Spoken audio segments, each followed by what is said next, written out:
Secure your tinfoil hats, buckle down tight, and hold on loosely as we soar over the rocky tops of the La Platas on a rocky mountain high, get sucked into the vortex of the Four Corners, and settle down snugly at mile marker 420 in colorful Colorado. And I swear to God, no matter how many times I say that, it still tries to come out as a southern accent. I don't know why. It is Sunday, April 11th, Monday, April 12th. For those of you across the pond and beyond, welcome to We Are Paradox Media's Late Night in the Rockies. I'm so glad you guys could join us this evening. I'm your host, TessaTNT, and if you're listening live right now, you're listening to us on Spreaker.com. Also, we are being simulcast on KPNL Radio, which you can find at kpnl-db.com. You can also find us on Twitter, Spotify, Apple Podcasts, Google Podcasts, iTunes, iHeartRadio, CastBox, Tumblr, YouTube, SoundCloud, TuneIn Radio, Deezer, as well as Podcast Addict. So tonight I have a treat for all my guys and gals out there. Tonight we will be talking to and getting to know Mr. Nathaniel Gillis. Hopefully I'm saying that name correctly. He is a religious demonologist and author. After living in a haunted house, Nathaniel spent 20 years researching what it was that he encountered. Nathaniel is the founder of, this is hard right here, preternatural epiphenomenal philosophy. Nathaniel has sought to redefine the nature of haunting phenomena, ghosts, and high strangeness, and he's often quoted for his concept of the demonic. The reason they are playing by different rules is because they are playing a different game. Welcome, Nathaniel, and thanks so much for coming in and hanging out with us tonight. Hey, thanks for having me on. I'm excited to be with you. Yeah. We're going to have a good show. Yeah. I can tell already. We got our crazy hairs going, our craziness. Mm-hmm. Gotta have the craziness. You gotta have some fun. You gotta stir it up a little bit, man. I don't know. Definitely feeling a little bit of the COVID-19 crazies recently. I don't know how much more of this I can take. I know, right? The world's gone mad. Batshit crazy. Oh, yeah. How is it in your area? You're over there in Ohio. It's not as bad as it was. We were on lockdown for quite a few weeks, I think, and then our governor, Mike DeWine, I don't know. He's a good dude. I don't agree with a lot of his stuff, but I think the way he's handling it's decent. But as far as the cases, they're going down, thankfully. Yeah, it seemed like it was going like that for everybody, but it seems, I don't know if it's spring break or whatever, but the numbers have started to increase again, so it's just like, man. And then Texas did their whole, we're all good, we're just going to open everything up, nobody has to wear masks, so on and so forth, and... Yeah, like what? Yeah, this is okay. Yeah. Gonna go back to the Spanish influenza time, and yeah, they're gonna have to do it repeatedly. I don't know. I don't get that. It's like, like who cares if we have a spike in COVID cases? You know what I mean? It's like, right? Come on, man. Like it matters. It does. It really does. It's scary. I don't know what to think. People scare me. I don't either. Oh yeah, my generation scares me. So as far as like the paranormal and such goes, like this haunted house that you lived in, was this as a kid or later on in your years? Could you tell us a bit about that? Yes.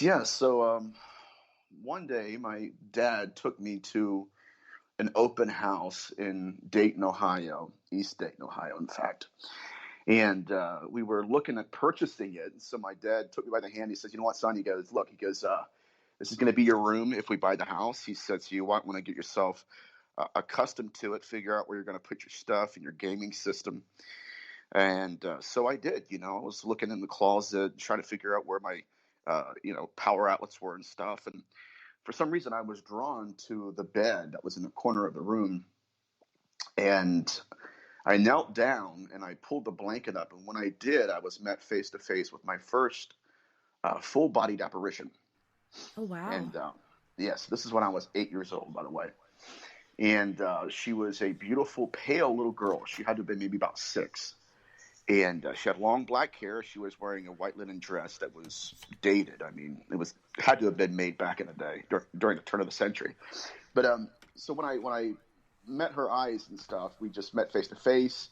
I cringed. I shrieked. I was like, oh my God, I backed up real quick. Because, you don't expect to see that.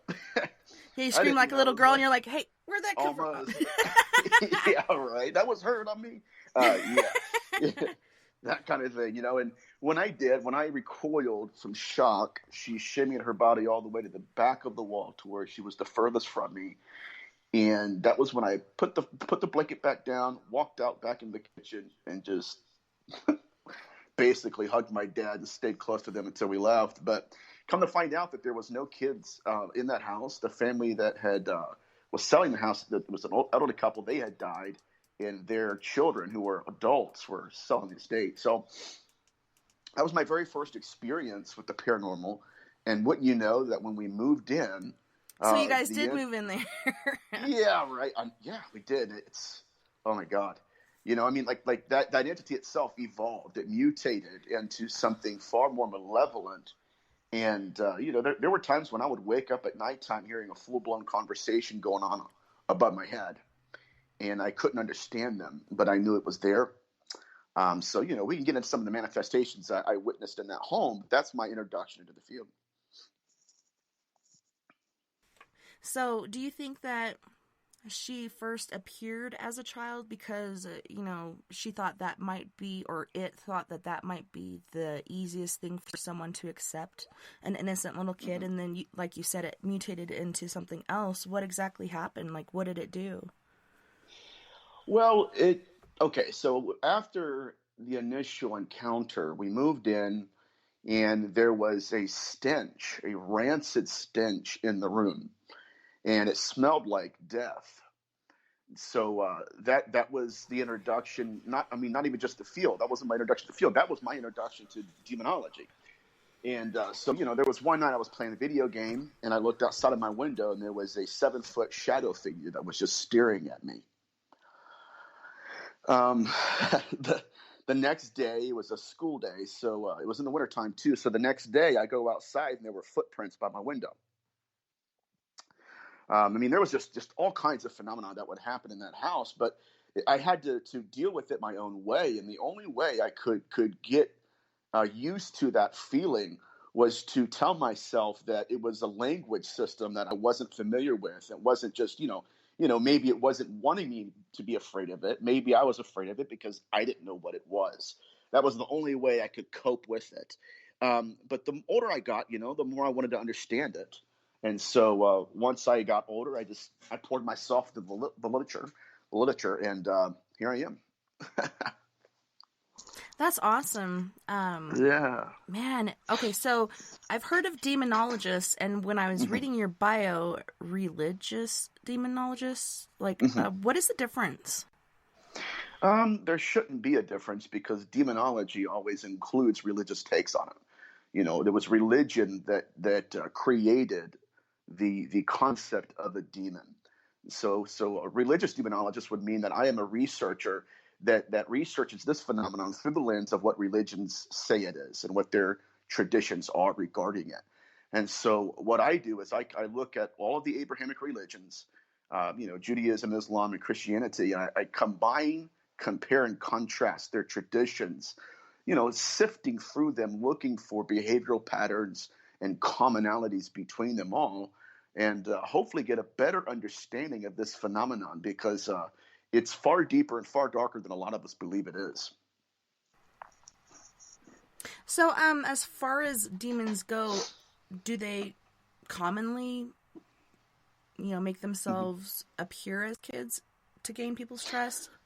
Yeah, they can, absolutely, 100%. And that's just another way that they'll manipulate an individual.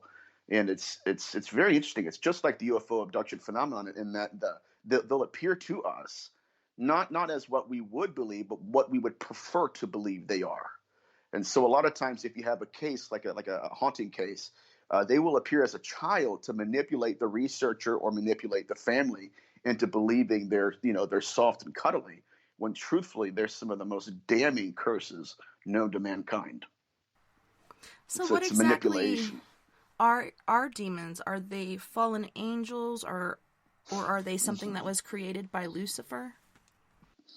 Well, there are different takes on the nature of demonology and their origins. Okay, so I grew up in Christianity, and so I was always taught that demons were fallen angels, or they were the offspring of fallen angels. And so, I inherited that dogma from my Christian roots. But the more I got into this field, the more I realized is that we're dealing with disincarnate consciousness. And so I agree with history in that what we're dealing with are individuals who were bad in life, and then when they died, they're bad in death. And so what we're really dealing with is a form of consciousness that exists out of the body, but it's not anti or it's not a new life, it's anti-life. Like, they hate us. They would kill us. That's what we're dealing with. So I believe they are formerly human beings. So you think they were human?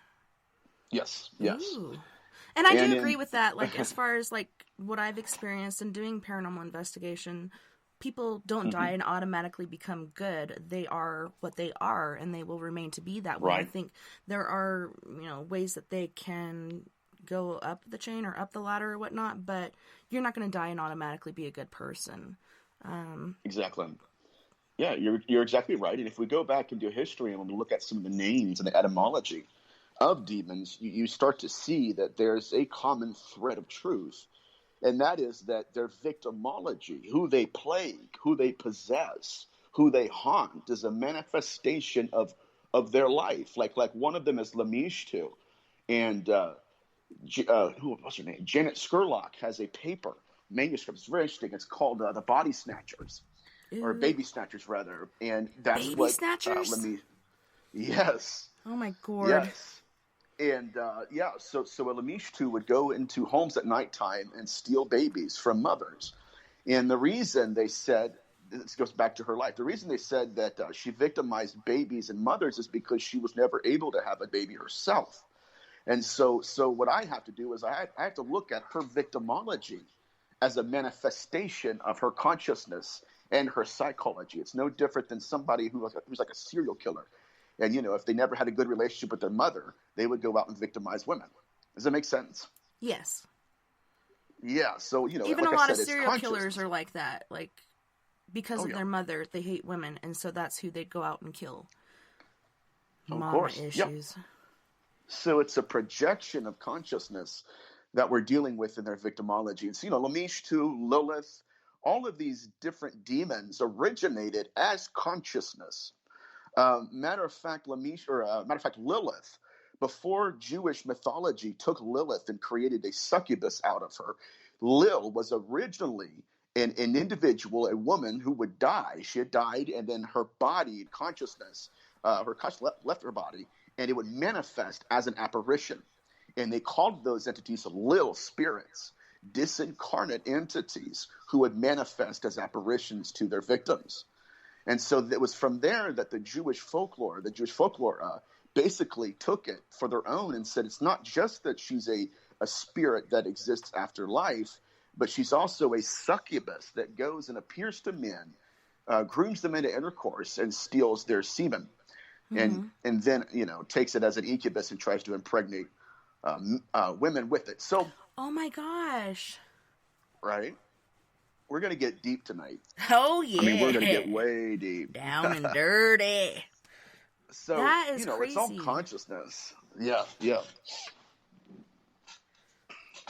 So why do they do that? Why do they take, the semen from a certain person and impregnate another person? Do they have a plan? And do you think that when they do that this child could be born dark or soulless? Or what exactly is the plan there? I think it's all of the above. See, what they're doing is they're using our women and our men to self-replicate their species. And so let's go back in history. We see that these entities have been with us for a long, long, long time, thousands of years. And what they would do is they wouldn't only go to living men and harvest their semen. They would go to corpses that had recently died and do the same thing. Ew. Yeah. I guess I can live for a while down there in the Bolshnackery. Oh God. Yeah, it's the recently deceased, and Sinistrari speaks about it in his book on incubi and succubi. Montague Summers witnessed it one time, where these entities would go and reanimate the body of a recently deceased man, and then this is a very unique term that Sinistrari employs. He says they would milk their carcasses. And then they would take that and then go and manifest as an incubus to a woman, and then during intercourse they would implant that semen in her womb. And so what we're dealing here essentially is a mirroring aspect of this that looks exactly like the UFO abduction phenomenon, where they will appear to a woman in order to implant the semen in her, but they'll also appear to a man in order to harvest it from them. So it's a very unique situation. So have you ever experienced a succubus, or we'll start with that and then I'll go to the next question. yeah, I did. It was before I got into this field, but I was in bed sleeping. It was about 2 or 3 o'clock in the morning next to my ex-fiance, and man, I was in a dream, and I'm dreaming and everything, and then there was this presence that I could feel in the dream. And for those who are in the field and have had paranormal experiences or nightmares, that it's not just what you ate. It wasn't Taco Bell. It was an attack. You know what I mean when there's a feeling there. It's like a secondary presence. Mm-hmm. And in the dream, there was a black figure, like a female shadow figure. She had no facial features. It was almost like someone was standing in the darkness, and the only thing you could see of them is that they're there. You couldn't really they're darker identify. than the dark. Exactly right. And she was straddling me. I was laying on my back. She was straddling me in the dream. And when I woke up because I thought, if I can get myself awake, the attack's over. But when I opened my eyes, she was on top of me in real life. And for a fleeting moment, I thought it was my fiance. I'm like, what the heck is going on, right? Like, I didn't know what was going on. And so I look over, and my fiance, when my eyes adjusted, I realized, okay, she's asleep. And then I looked back in front of me, and the entity had left. But that was a very terrifying encounter. These succubi spirits can be equally as traumatizing as the incubus. But to answer your question, yes, I have experienced that entity in my own life. So when you did wake up from your dream, were you frozen? Could you move, or were you frozen? I could move, but that entity was like staring me right in the face. That's what was creepy. I mean, it was very, very, very unnerving. It took me a while to get back to sleep, and then yesterday, the next morning at breakfast, I was talking to my fiance about it. And I'm like, did you have a bad dream? Did you feel anything? She's like, no, not at all. I'm like, well, dang it. I sure did. You're like, that was so messed up. I don't know. It was intense. Okay, so the next question that goes along with that, sleep paralysis. And a lot of people say that this is an actual thing that happens to people. Your mind will wake up before your body does, and that's what that is. But I've only experienced that twice. Once was when I was in the Broken Marine Platoon, and I decided to take a nap. I generally don't, but I was really tired, and this was after my very first experience with the Ouija board, too. But I'm taking a nap on this rack by the bathroom, and when I wake up, I couldn't move, and I tried so hard, tried to move every muscle in my body just to get up and go line up for chow, but I couldn't. I was sore for at least 2 weeks from how hard I struggled. The second time that happened to me was during the day again, but it was in a band house in Farmington, New Mexico. And we fooled around, then we laid down to take a nap, and as I'm starting to drift to sleep, there's no windows in this room. All I can see is the light coming from under the door, and all of a sudden there was that person that was darker than the dark, and he didn't speak to me physically, like he spoke to me through my mind, and he said that he would have me, and I was like, oh hell no you won't, and he laughed, and when he did, I could see his teeth. They were basically glowing in the dark, and you could see the saliva dripping off of them. He laughed, and then he reached down and kissed me. And when he did, there was like a pulse of electricity that went through my canines all the way down to my feet. And at that point, I could kick my feet. So I'm frantically kicking my feet. I can't move anything else. I can't scream. And my husband wakes up and he saw this entity standing next to me, and he grabbed me and pulled me towards him, and it disappeared. So I think at that point that was an incubus trying to do something to me. And I was so freaked out by it. Like the next day when I'm driving to work back to Durango, Colorado, I'm looking in my rearview mirror and in my back seat thinking this thing is going to follow me. But I never saw him again. But it was so freaky. It really freaked me out. In encounters with an entity of that nature, they're traumatic. I mean, they are traumatic. I've had several women in the last year listen to my shows and have come forward and saying, you know what, Nathaniel, they had been visited by these incubi spirits, and they said that but once they got a hysterectomy, the entity would never visit them again. Like one individual specifically told me that she had a hysterectomy since the last time it tried to accost her.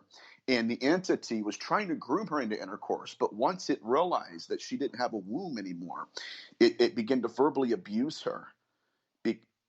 And so that leads me to believe something that is, the data sample doesn't lie.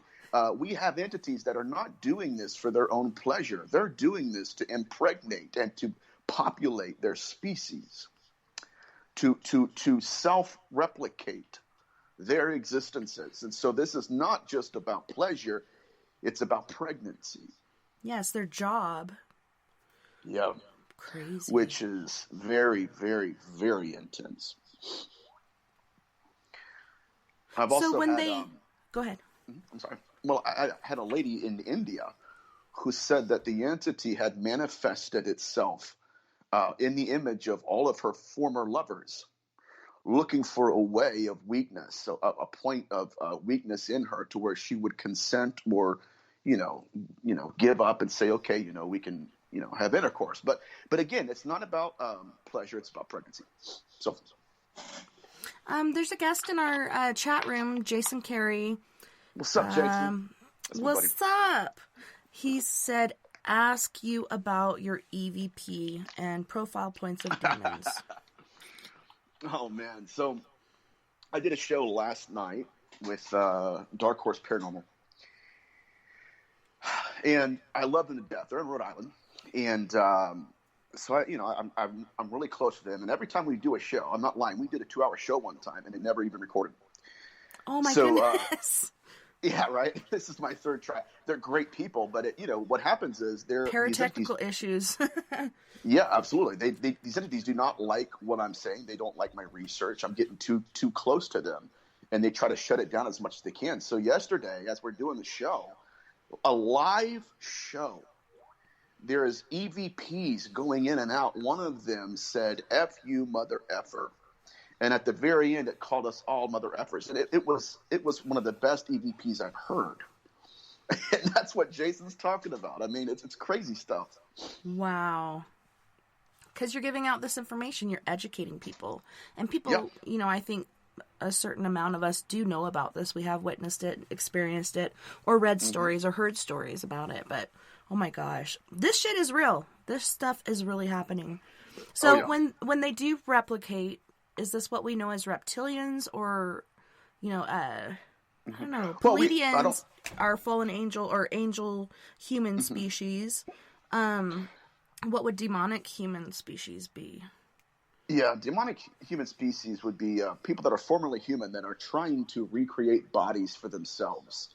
Oh, I see. Yeah, this gets really, really interesting. Like if we go to Genesis chapter 6, and I'm not going to talk about theology much because we've got a lot to cover. But in Genesis chapter 6, the Bible describes a species of formerly human beings that are using humans, like living people, to re-embody themselves. And it says that the sons of God saw the daughters of men and that they were fair and went in unto them and made unto them wives, and they birthed a race of giants. But what's really intriguing to me is that it wasn't just the fact that they were creating children. And the reason they did that is because they believed that whatever the woman was focused on, like whatever man she was focused on at the moment of orgasm, she would birth the material image of that man in her womb as a child. And so they believed that what they were doing in that process of intercourse was creating a child that looked like their apparition.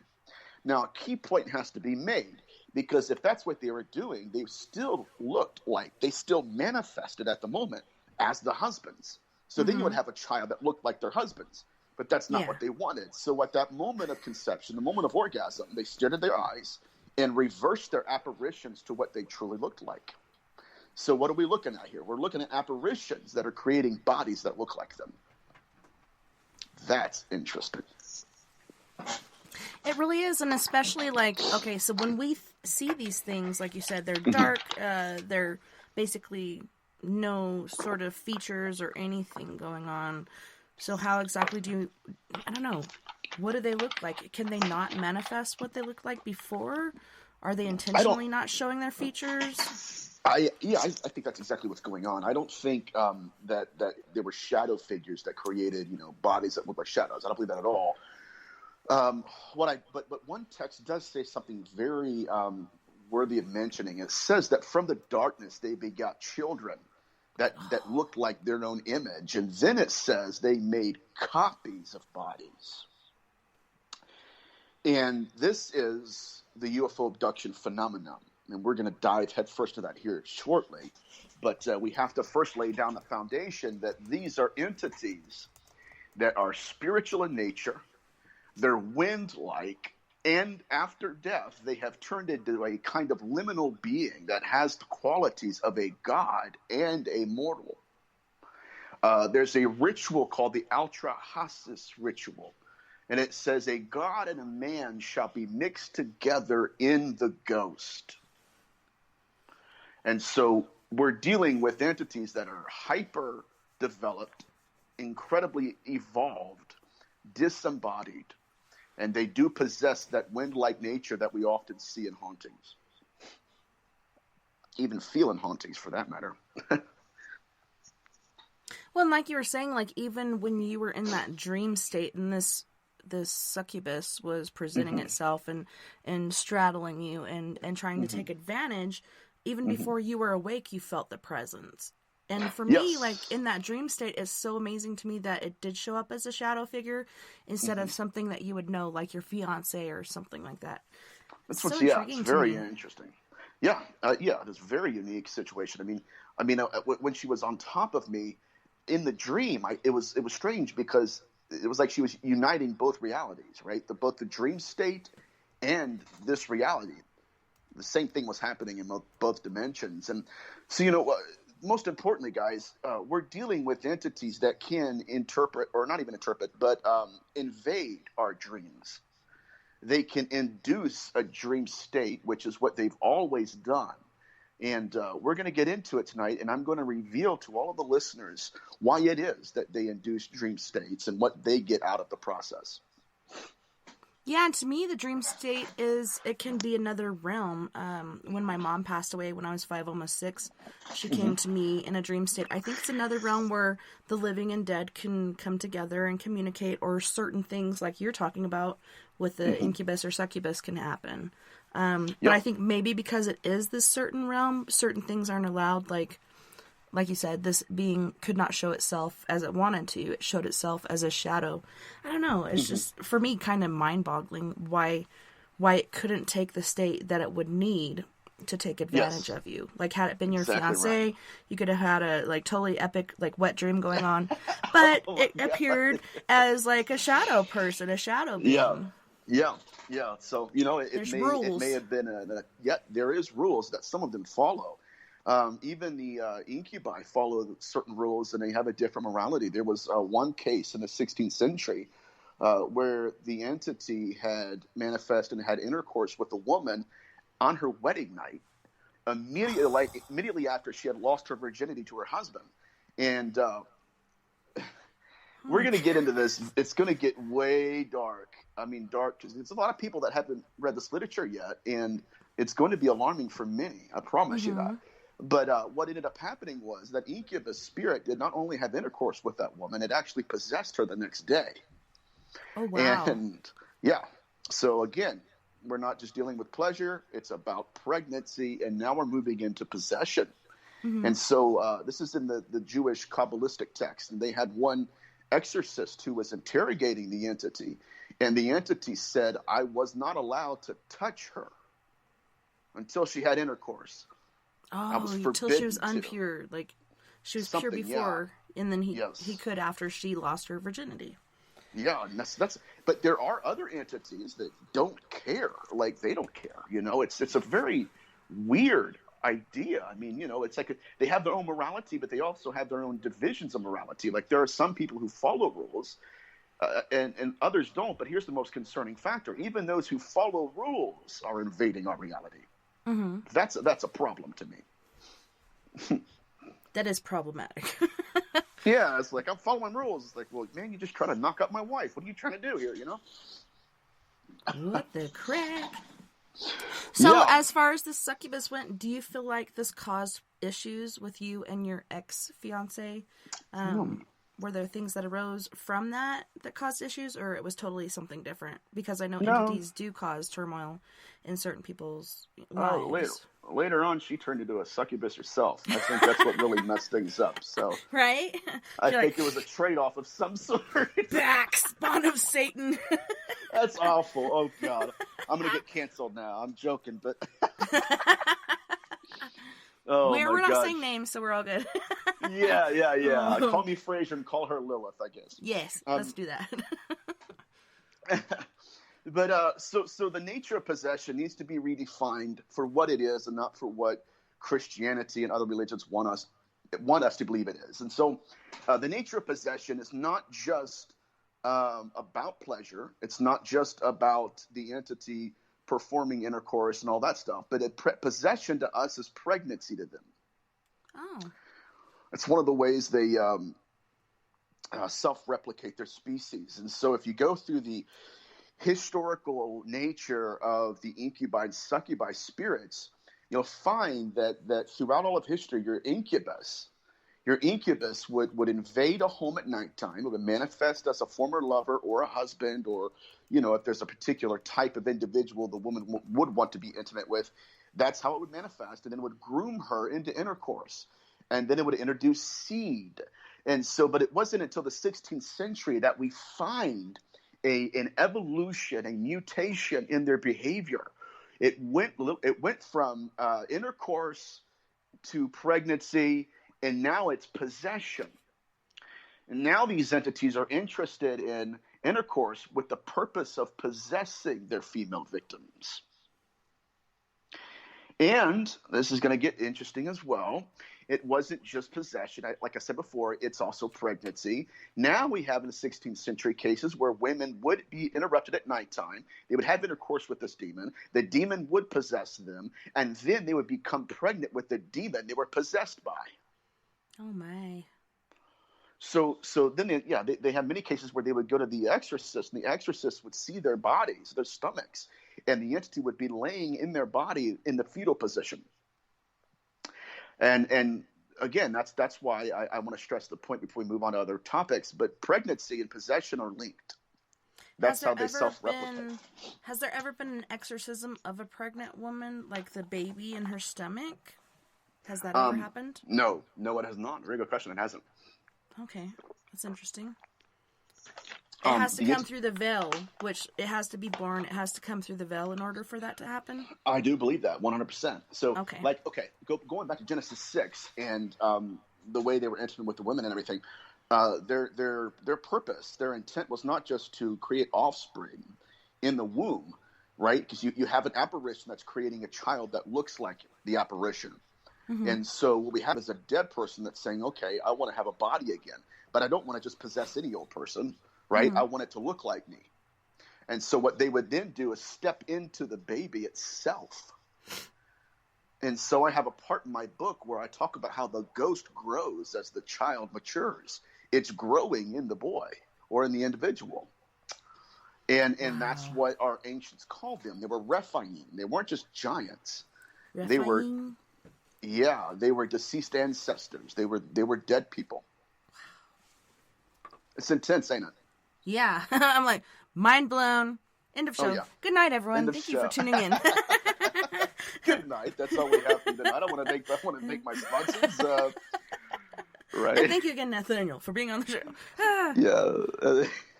Yeah, you start the show out like Nathaniel is a religious demonologist, and all right, that's all we have. See you guys later. Glad you listened. Like, what the heck? You know, it is a mind-blowing phenomenon, and I think it's high time that many people dig deeper into this literature. Once we do, it's equally as dark, but it's fascinating as well. So yeah, I don't know where you want to go with this, as far as right now, but I wanted to make that point. Possession to us is pregnancy to them, and that's one of the ways that they self-replicate their species. So, I've heard of possession. I've actually had a couple of experiences with that, but is there a difference between possession and walk-in? Not Christopher Walken, but like a walk-in of a spirit. No, because when a walk-in comes in, there is going to be possession. Mm-hmm. Now there are two distinctions that need to be made. Like Malachi Martin calls, there's what's called perfect possession. And that's where the entity will possess that individual for most of their lives, and you don't even know they're possessed.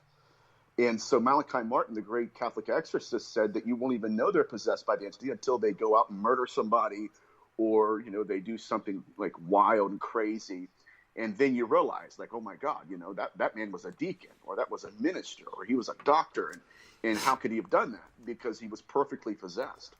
Mm-hmm. So it's really interesting, but so there is an aspect of possession in both cases.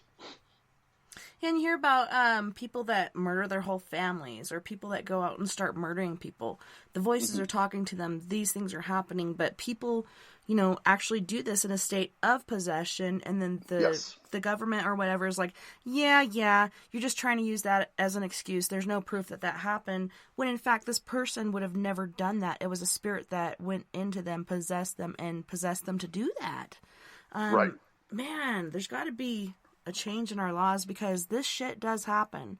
It happens all the time. Yeah, I've had a couple walk-ins. The worst one was right after I did a cleansing of a house right up the road from me, and it was in the backyard of a Catholic church. And when I pulled up, I'm by myself. I didn't sense anything. Generally, when I pull up to a place, I will feel it. I'll feel what's going on in there. This thing was hiding hardcore, and showed her how to cleanse, showed her how to use her cleansing kit and everything, left, went home. That night when I undressed, got into my pajamas, right after that happened, I had a walk-in. I want to say walk-in, because it came in, it possessed me, and then it was gone. It never came back again. But my husband said not only did my voice change, but my facial features changed, and the things I was saying was not me. And I came to, like, the thing finally left me as I'm driving down the road towards the reservation here in Ignacio. I have no clothes on. I'm hoping I don't fucking get pulled over, because how do you explain driving around with no clothes on? It was so insane. I broke my Tide Pods. They're delicious. that got snuck in there really nice, didn't it? You're like, what? Oh my God. Oh, yeah. Tide Pods. But it was so weird. Like, I even broke my $3,000 camera. Like, things that I would not ever do, things I would not ever say. But he said, like, my voice changed, my facial features changed. So he just took himself and the kids into the bedroom, locked the door, and let everything proceed. When I got back, I just laid down, put my jammies back on, laid down, watched TV, and went to bed. And the next day, instead of being pissed off or whatever, he was genuinely concerned. Are you okay? You feel okay? Like, and he told me what happened, and my mind was blown. That was insane. So I've never gone on an investigation or cleansing by myself again since then, even though I do have... Yeah, I do have confidence in myself, but working in numbers, I think, is better than working alone. But that was scary. Yeah. Like, could you imagine had something happen to one of my kids or something? Like, that was not me. That was someone else. And they were pissed off because I'm trying to... It was a pregnant mother I was helping. Oh, my God. You're going to find all this stuff connects, It's an incredible complex issue. I will say this, though. When you're getting back into what was it? Just dealing with cleansings and whatnot. It goes back into what a dead person is and what's called corpse pollution. And because we're going to get back into what possession is in terms of what you encountered, and I'm going to talk about Jerry Marzinski in a second. But corpse pollution is someone who comes in contact with consciousness that's deceased, and it's not good consciousness, right? It's not like dear Aunt Edna. It's a malevolent entity that they would call demons in the Bible. And so that's what possession was throughout history. It was, matter of fact, the exorcistic ritual is found in the book of Numbers, chapter 19 and 11. And it's designed to cleanse an individual from corpse pollution. This gets incredible. And so that's what I'm saying in terms of like we're not dealing with horns and hooves. Why? Because the exorcistic rite itself wasn't meant to cleanse us from horns and hooves. It was meant to cleanse us of invading consciousness, just like you had, right? When you had that walk-in that was invading you. And so moving on to Marzinski, Jerry Marzinski is a clinical psychologist. He works with a lot of people that have, drug abuse issues and just different mental health issues. But he came in contact with an individual who had a full-time job. He had a happy marriage, a beautiful family, great house, great career. But he got addicted to cocaine. And when he got addicted to cocaine, these entities began to invade him. Cocaine's a hell of a drug, right? It's a hell of a drug. Tiger blood, yeah. Yeah, it is. But he would do cocaine, and he said that when he started doing that habit, he had these entities that would invade his mind, and invade his consciousness, and they would speak to him. And so he would go in and out of rehab, and Jerry Marzinski would work with him off and on. And so finally, he got real clean. Everything was fine. Marzinski didn't see him for months at a time. And then one day he gets back in to work, and there this guy is. And he said, he's like, I want to sit down with you, and I want to ask you, what the heck happened? He said, because you were doing really good. You got your old job back. You resolved your marriage, your family and kids are talking to you again. He said, what the heck happened? He said, it's the strangest thing, Doc. He said, I was fine. Everything was going good. He said, I went to bed one night. And he said, one of those voices came to me and said, get in your car. And he said, I got in my car. He said, I'm in my PJs and everything. I'm just driving. And he said, okay. The sentence, he said, go to the red light, turn right. He said, so I go to the red light and turn right. He said, this thing was giving him directions for 20, 25 minutes. Jeez. And finally, he said, the next thing I know, I pull into a cornfield. He said, I get out of my car and I walk into the cornfield. It's nighttime. And the spirit, the entity, whatever you want to call it, this is going to blow your mind. It says, okay, now kneel down and pick up that duffel bag. And he knelt down and picked up the duffel bag and opened it up. It was full of cocaine. Holy shitards. So, yeah, these entities are highly evolved, highly intelligent, and have the pathology, the psychopathology of a serial killer. And so I wanted think him to that continue goes to show the you just drug what abuse. The nature of possession is. And yeah, I wanted him to continue the Right. drug abuse and the drug use so it could take him over. The more you do that, the more sleep you lose, all these things like not eating, not taking care of yourself.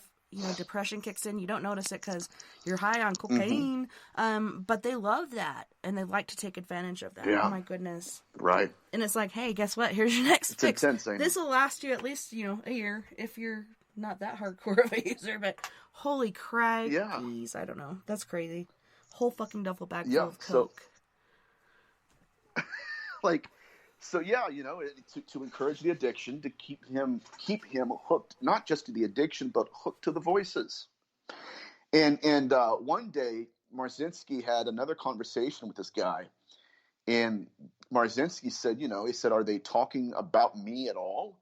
And the man said, absolutely. He said, they're telling me to go get a knife and to kill you. And he says, well, can I talk to them directly through you? He goes, I'm going to see if they're willing.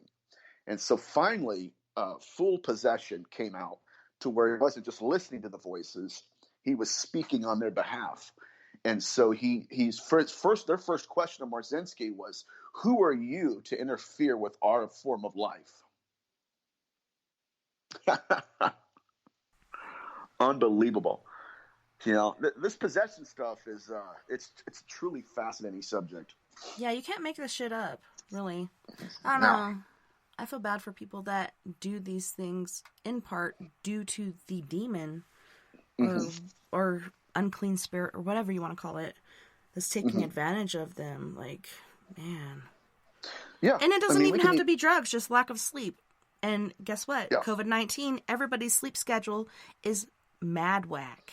Mad whack. Oh yeah, mine was the other night. I couldn't sleep at all.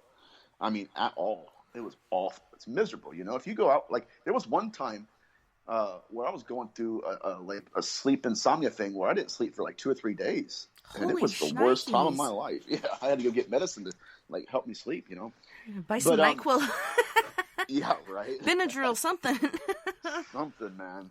I'll Mm. tell you what. There's also another aspect to this that's it's even more interesting, if that can be possible, and that is how a lot of serial killers are possessed by entities. And we know that because, like, even the BTK killer, Mm-hmm. I know a buddy of mine that was on his show, and he basically told this guy he was been talking to him. He said, "Listen," he said, "every person I killed was for a demon." Wow. Like Jeffrey Dahmer's favorite movie was The Exorcist. The only living victim he has, the man, he said that Dahmer tried to poison him, tried to drug him. He said it didn't work. He was a beer guy, not a liquor guy. Mm-hmm. And he said, so he went to the bathroom to take a leak, and he came out. And when he came out of the bathroom, he turned to see Dahmer watching The Exorcist, swaying back and forth and chanting in an unknown language. It's possession. Yeah, and a lot of people in religion will talk about the gift of tongues. And I went to this church once where, I don't know, the way that I describe it to my friends is people are standing there saying, taco, burrito, nacho, blah, blah, blah. Like, they're saying things that don't even make sense. It's just, like, gibberish. And, Mm-hmm. and a lot of them, I think, are doing it to get attention. Because for Mm-hmm. me, the gift of tongues is being able to speak a language when you're in a land where you don't understand or know the language, but all of a sudden you're able to communicate with somebody there Mm-hmm. through their language, their dialect that you have no clue about, but all of a sudden you're able to speak it.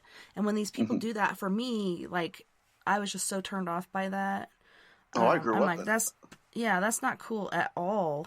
Yeah, yeah. I grew up in that religion. I knew a lot of people that would just do it and like repeat the same thing. Ugh. Like, what does that? Does that mean like I don't know? Like that spirit has a stutter or something? I don't know. It doesn't make Yeah, and any sense at all. Like, are dark entities attracted to that? People that are trying to say that they're religious and speaking tongues when in um, reality they're not? Or do they yeah, not really care? oh, I believe they are absolutely. I mean, I encountered it, and because I grew up in that. Like I said, I mean, I really grew up in it from age 0 to age 18. So I'm very familiar with it, and there are real giftings. There's real tongues that I've experienced, but there are other Mm-hmm. people that just say whatever they want, like just to sound like they got something. And I always laughed at them because I thought, man, that's ridiculous. That's ridiculous. It is! Taco-rito, nacho, blah, blah, blah, blah. Like, seriously? No. That is not the We gift had of tongues. You're ridiculous. I'm no never coming back here again. I'm done. ridiculous, ridiculous. You're ridiculous. Ridiculous. Totally We ridiculous. had, we did have some really interesting people. I mean, just incredibly powerful people that I encountered. Like there was one guy from what was it, Africa, named Jonathan Suber. That Hmm. dude was a freaking monster, man.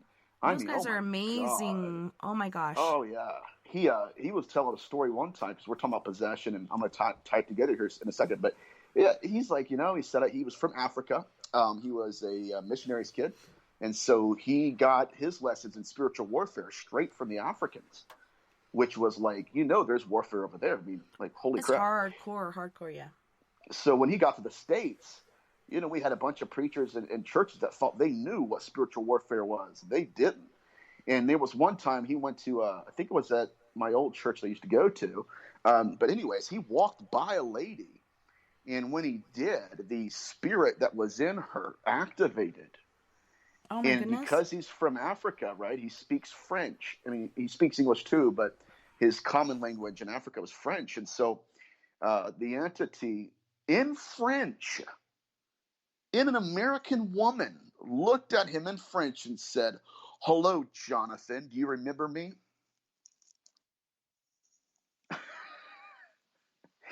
And so then he prays for her, and he speaks in French directly to her. and then like basically saying, I do remember when I cast you out.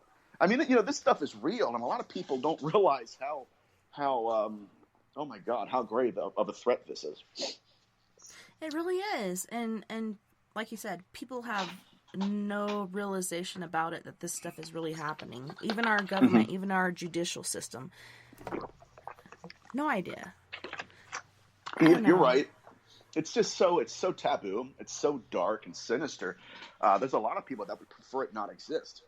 Mm-hmm. And so, they say, okay, if I ignore it long enough, it'll just disappear. And sadly, it won't.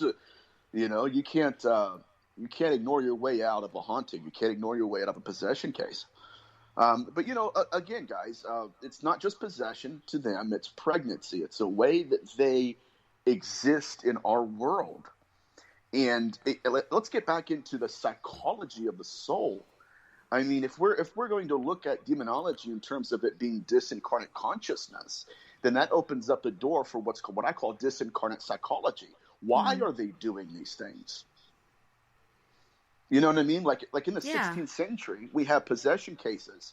It's called the Dybbuk, or in the Hebrew, it's the Dibuk. Yeah. And Dybbuk bucks.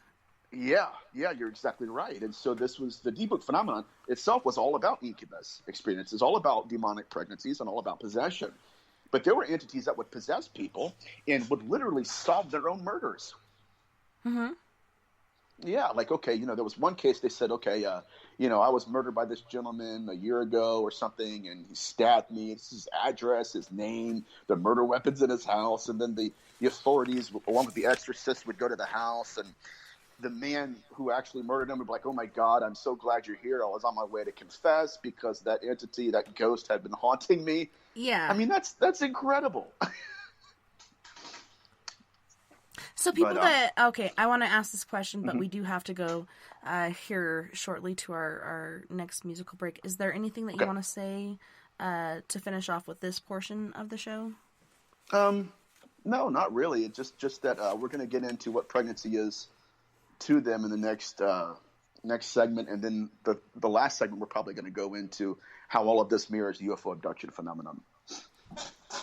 Very nice. Well, on this break, we have Gravity from Krakow, Poland with Throw You Away. We also have Prime Example, which Roy Washington is a member of this group. He is our musical host. He donates all of our music to us. So instead of listening to MF and commercials, we can listen to some music, and it's Dancing Machine. I love this song.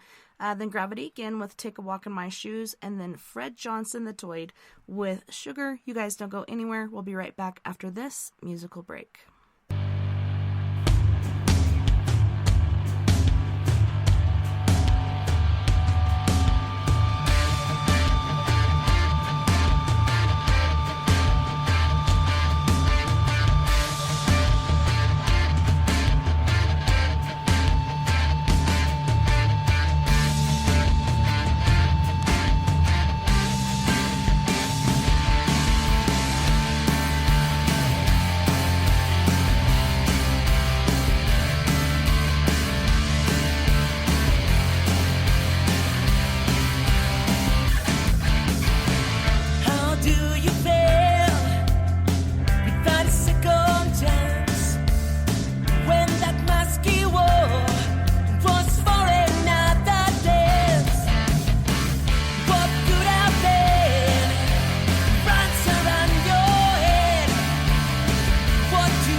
you said would keep going. Be strong, keep walking on.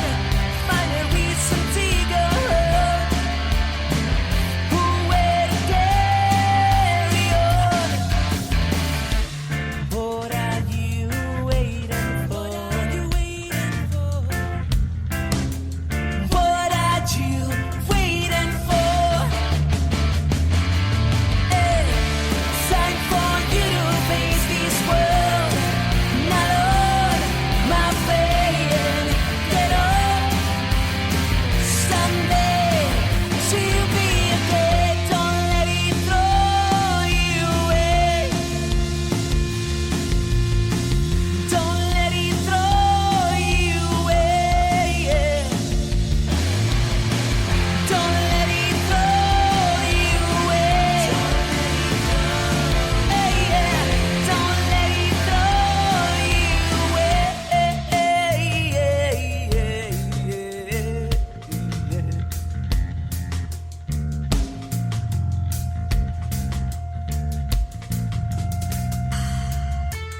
What are you waiting for? What are you waiting for? We seek something to fight for.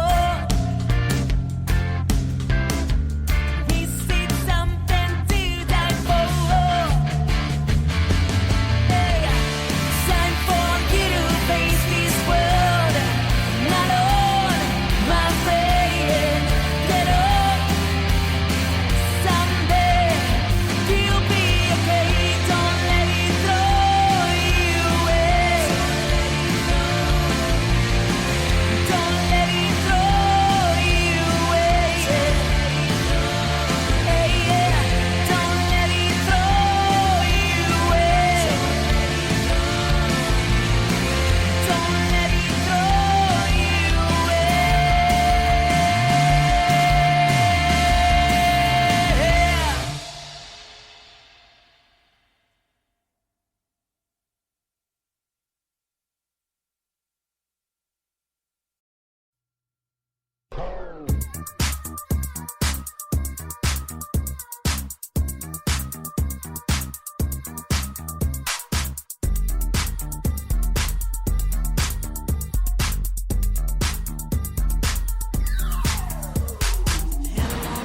Just got home, shower, get my clothes on, spray my perfume on, then I grab my phone.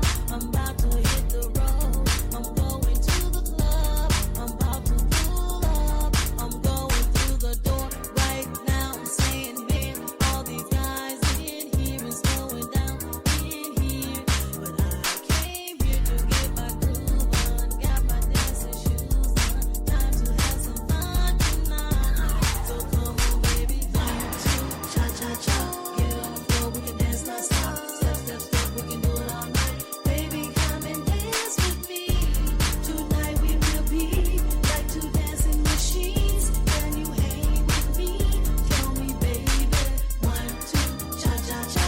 Get it on the floor, we can dance non-stop. Step, step, step, we can do it all night. This is how it's supposed to be. Just you and me, like two dancing machines. Can you hang with me? Tell me, baby. Look like they hating on us, 'cause I keep catching them up. Tonight we erase the world. We about to tear up this club. Just you and me, like two dancing machines. Can you hang with me? Tell me, baby. Keep dancing, keep dancing, keep dancing, keep dancing.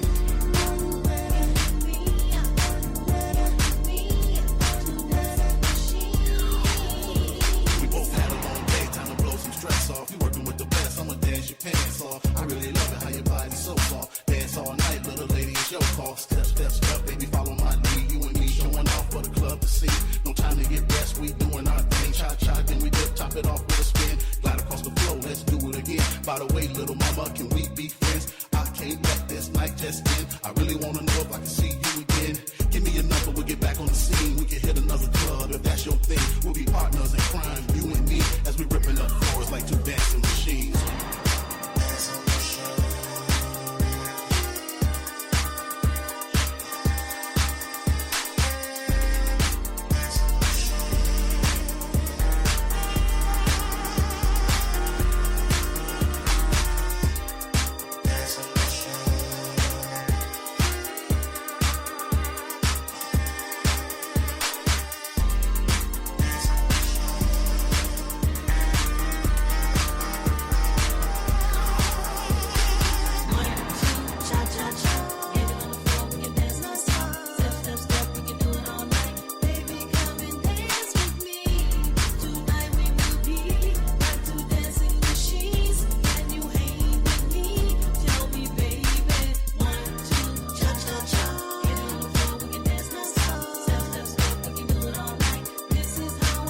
Thinking all the things you said you need.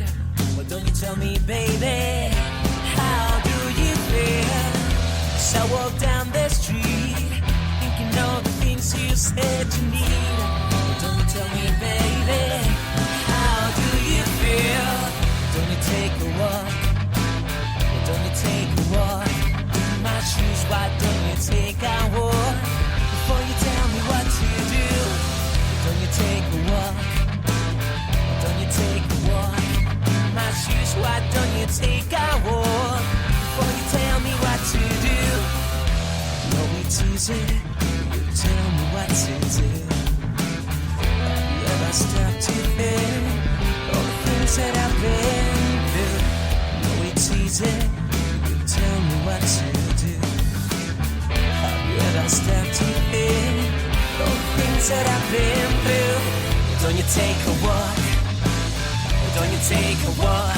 In my shoes, don't you, baby, take a walk? Before you tell me what to do, don't you take a walk? Don't you take a walk? In my shoes, don't you, baby, take a walk? Before you tell me what to do.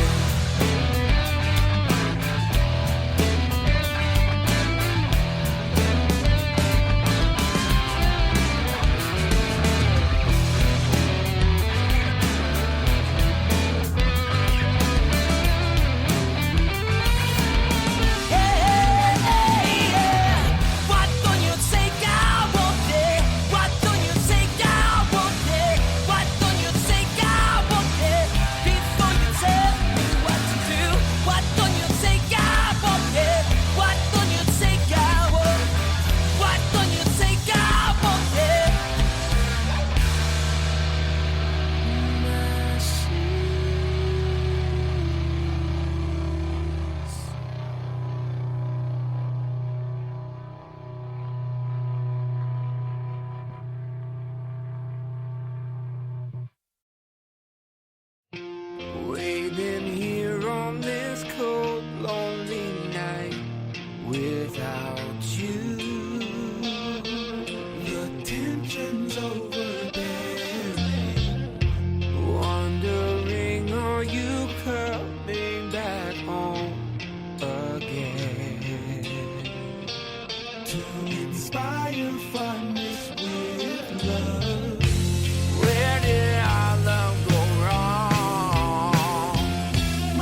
Welcome back, and thanks so much for hanging out with us tonight on We Are Paradox Media's Late Night in the Rockies. Oh my god, guys. We have Nathaniel Gillis on, and dude, he's blown my mind several times so far. I'm surprised my head is still, on my neck, because, oh my god, this guy. Swear to God. So interesting, all this stuff you're talking about, and you're like, wait till I whip this out. What are you about to whip out upon us? Whip it good. Whip it good. That was a cool song. I'm glad I remember it now because I felt like an idiot when I didn't. So. Yeah, you're like, Devo, whip it. Yeah, I think I know what you're talking about. So yes, Ohio made April 1st Devo Day. Devo Day. So whip it good. And have a good little, April Fool's joke. I haven't been able to do it because my husband's brother was murdered by a drunk practitioner doing brain surgery on him on April 1st, so April Fool's Day is not a fun day for us. We can't even enjoy it, That's awful. I'm so sorry. Me too. Should be fun, but yeah, I'm going to respect the day, respect the date. Yeah, it kind of changed everything for you. Yeah, it did. It really did. What are you going to whip out? I'm sorry? You said you were going to go into... Oh, yes. Okay, so what I'm going to do here, guys, is I'm going to give some descriptions of what possession is and how that these entities have their own language system. And so most of the time when you are in a house and you encounter what you smell like, it's sulfur, like it smells like decomposition, most of the time, that entity is trying to access your body in the form of possession. Oh, my. And so throughout history, that's how they would possess people. Because they are a wind-like spirit, which is what Lilith was, you can actually go into a haunted house, and when you're experiencing that scent, that stench, what you're smelling is consciousness. And so when I go back into time, like in my experiences, that's what I encountered in my house when I was a young kid. I went in there, I smelled rotting, decomposing organic matter. That was that entity. I never smelled that. I heard of people talking about decomposition, the smell of rotting flesh or meat or whatever. Mm-hmm. I've never experienced that, but I have smelled sulfur before, but not the whole decomp thing. That would, I would have to walk the other way. Oh yeah. It's prevalent in some of your most violent hauntings. In addition to that, it's not just consciousness you're smelling, but you're also smelling the curse that's on them. Like in Psalms chapter 11 and 6, it says that he will rain down upon the wicked blazing coals and sulfur. And so when we're encountering these entities, it's not just that, they're wind-like spirits and that we can smell consciousness, but they have a curse on them. And I think that a lot of people need to realize that because, you can have people that will go in and do a cleansing and not realize that there's an entity that's a possessing entity and it's doing its best to inhabit their body. But so let's get into some of these different qualities of possession. Now, number one, real authentic possession will incorporate a voice that is not the individual's voice. It will use, like one rabbi said, that they use us like wind-like instruments. Mm-hmm. And so when you have a real demonic possession case, that entity is using the body of the demoniac as a way to enhance its own existence, and more than that, enhance its voice. And so that's why when you go into like the Enfield poltergeist, you have the 12-year-old girl who said that literally, like they put water in her mouth, filled it with different foods and different liquids, and the voice would still come out of her when she wasn't even speaking. Oh that was she didn't live through that shit, man. I feel so bad for that girl. Oh yeah. So the voice was separate from the demoniac. It's separate. But they use voices you recognize, right? So you'll go towards it. You'll trust it.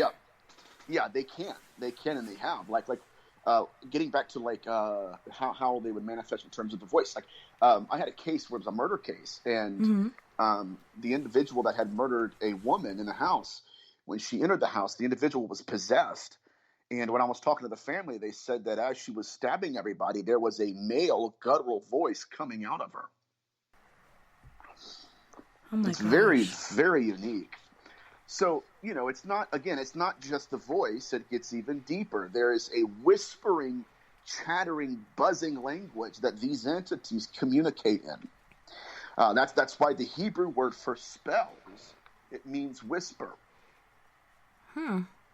And I do believe that when I was a young person in my house, that what I was hearing was whispering above me. I couldn't understand what they were saying. Yeah, you can hear the conversation, but you can't make out what they're saying. You can hear a male, you can hear a female, you Exactly. can hear whatever, but you can't make out what they're saying, no matter how closely you listen or how you turn your head.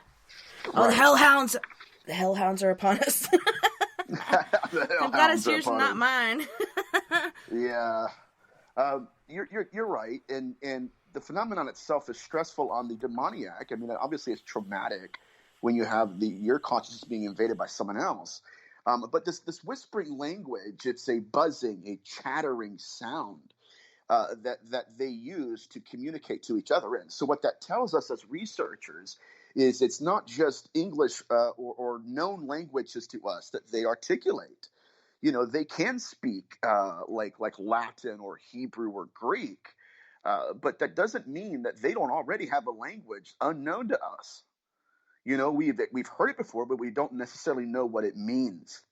And so when you go back into biblical antiquity, the Nephilim, they also had the same language. In fact, the Ammonites called them Zamzumim because Zamzumim is a buzzing word. Zamzu, it was a reference to the language they communicate to each other in. Incredible. It really is. And I don't know, I just, I find peace in watching paranormal shit on YouTube. I go to sleep to scary stories. Like, that's where I find my peace, because that's my happy place. But, oh my gosh, they were communicating with Zozo, and they were asking him if that was his real name. And it wasn't his real name. It was a name that somebody had given him, like a human being. And he said his real name, and it started with an N, I believe, or it was an S. I think it was an N. Better not be Nathaniel. No, it wasn't. It wasn't. I promise. Oh crap! That's all you, baby. That's all you. Yeah. But I was just like, that amazed me. Like, he goes by that name because that's the name that humans have given him a long time back, and that's what he goes by. And generally you'll see it repeat itself, Zoso, or whatever. Or is it Zo? I actually went to a Zozo concert, which was a Led Zeppelin replicated band. And I got some really insane pictures that night of this orb that was just insane. It really blew my mind. But it was interesting to me that they were taking a name of a demon, even though that's not his real name, and he did share what his name was. I'll have to look it up. This guy was from the UK, and he's really good. He cracks me up, because I love humor with paranormal. I think it activates good things. Right. But yeah, just to know that he had a different name, and this is most likely in the Bible. It might be. I mean, Pizzozo itself, as Irving Finkel said, is a great Egyptologist, that Pizzozo was intended to be a demon that would fight off other demons. And yeah, like it was in Mesopotamia, they would actually create an image. They would have the artificer of metal, a blacksmith, create an image. And then they said that when the image was created, they would place the image on the earth, on the ground. And that entity, Pizzozo, would crawl out of it. Holy smokes. That's creepy. So, it's not just what their name is, it's what they go by. Like, it's what people have called them. And so, again, we can have entities that are human, but we can call them these fancy names, and they'll answer to it. Because that's what, that's how they communicate, and that's what we projected on them. But possession is always the byproduct of self-abandonment. And it's not just the voids in our bodies that they search to possess. It's the voids in our lives. Like if we have unfulfilled potential, or if we have trauma, if we have guilt, if we've been through a form of abuse and we've never healed from it, that entity, especially if it's a female, it will manifest as an incubus, and it will try Wow. to manipulate the female by using those voids in her life. I had a family, or a friend of the family rather, contact me, and she said, one of my daughters is experiencing paranormal activity in her house. And so as I was talking to the family, I went into a trance, because that's what I do to help people. It's weird, but So do you think you could be a trans medium or no? I don't know. Honestly, I don't know. Yeah, we're still figuring it out, right? And it's pretty Yeah. interesting. I don't have vocabulary for it. Right? But yeah, right. It's still going. But so I closed my eyes. I went into a trance, and I said, okay. I said, there is a man to my left. I said, his name is Dan. He has a mustache and he stinks. Yeah, and I said, this man is a rapist. And the wife was like, oh my God, that's my ex-husband. He's deceased. I said, okay. I said, I believe that's him. Okay. So as I'm interpreting the data, this Dan began to communicate to me, and he told me, he said that the girl involved, his daughter, had been recently raped. You realize how crazy I would have sounded if I was wrong? Right? I mean, I my know. That's career's why I worry done. about saying things sometimes. I'm like, I don't want to say this Yeah. because I could, back in the day when I was in elementary school and shit, like people treated me like I was weird because of the things I'd share with them. They're like, stay away from her. She's batshit crazy. But when it nags at you so much, you do say it. Especially, I don't know if you have this happen, but people that you don't even know will come up and tell you everything. Yeah. Oh, yeah. Oh, yeah. That happens a lot. And sometimes if they have like a substance abuse issue or something, or even if they're just hurting, I've had instances where I'm sitting down at a restaurant. Yeah. I did that too. I had this lady sit down next to me, and I just looked right at her, and I said, I don't know what this means. I said, but I see a black-headed man at your house in bed. He's sick, and I want you to know that he appreciates everything you're doing, and so do I. She started bawling. She's like, my husband has That a means so terminal much. disease. Oh, yeah. Life-changing. She said, my husband has a terminal disease, and I'm working 2 jobs to make ends meet and support my family. And she's like, I just, really meant a lot to her. But those things tend to happen a lot with me. But so I was helping this other family, and I had learned. I told the family, like, listen, your youngest daughter was recently raped, and that entity was using that trauma as access points. Mm-hmm. There's that little fracture in her armor where it can get Yeah, in. yeah, absolutely. And I said, so what you need to do, I said, it's going to happen organically, or it needs to rather. I said, have your wife get in conversation with her and just ask her how she's been doing. And, if anything interesting or of value has happened in her life recently that she would want to talk to her about. And I said, so at that point, I said, you have a chair in your house that you always sit in? And he goes, yeah. I said, okay, there's a fireplace right by you, and then there's a couch next to the fireplace. I said, your wife and your youngest daughter, which is his stepdaughter, I said, is going to sit on that couch, and she's going to cry, and she's going to open up her heart and tell you exactly what happened to her. And when she does, it's going to strengthen your relationship with her. And it's also going to take the authority away. This is getting passionate. I'm getting passionate. Yeah, I can hear it in your voice. I'm like, whew, I'm trying not to cry right now. And you will remove the authority it has over her. And I said, when that happens, there will be a breaking of chains in her life, and that entity will have to go. It has no it'll authority have no to more power. stay. No 2 power. weeks later on the day, Father calls me. You're exactly right. She had went to a party at a college, and a man pulled her in the room and raped her violently. Jeez. And so what this tells us is that these entities, especially possessing kinds of the incubi species, they will use trauma, pain, abuse as access points, and almost they feel attracted to it. Mm-hmm. And Yeah, they it's are a sick attracted to way. it. It's an easy Oh, way. Like, they don't even do their work correctly. They have to find the easy way in. Yes. Oh, look at that chink in her armor. She's been through some shit. Let me get in there and make it worse. Oh yeah. Let me go in there and see if I can hurt her more. Which they do. We've even had cases where women have been pulled underwater in their bathtub, and then when they come out of the water, the entity had carved on her flesh, I effed her, or I had intercourse with her. Slut, whore, whatever. Yeah. It's an emotion or the intention of dominating them. Yeah. matter Bringing of them fact, down more. Oh yeah. These are like serial killers. It's a scary fact, but it's true. So it's like Father Sinistrario the Nino, who was one of the great incubi researchers. He had cases where the victim would die later on in life, not from the attack, but maybe from the struggle. I don't know. Yeah, something. They would die. Depression, not eating right, not drinking right, not sleeping right. All this shit brings you down. Oh yeah. And so what they would do is they would separate their female victim from their family members.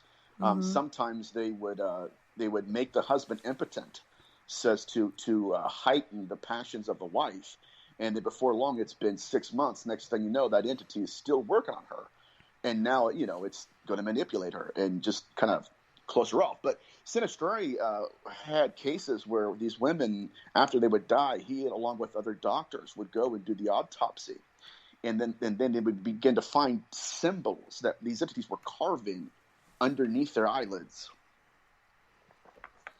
Again, that's so fucked up. Yeah, it's really, really, really bad. So these entities, again, it's not just possession, and it wasn't just about ownership. It's about branding. The symbols that they would carve, what needs to be said as well is we didn't know what they were. They didn't mean anything to us, but they meant everything to the entity. And I want to suggest this too. It's just like a serial killer who revisits its own crime scene. And I do believe they were marking their victims to find them even after death. Ew. That's a whole another realm of fucked up. That is bad. That is so bad. So that's why they carve on people?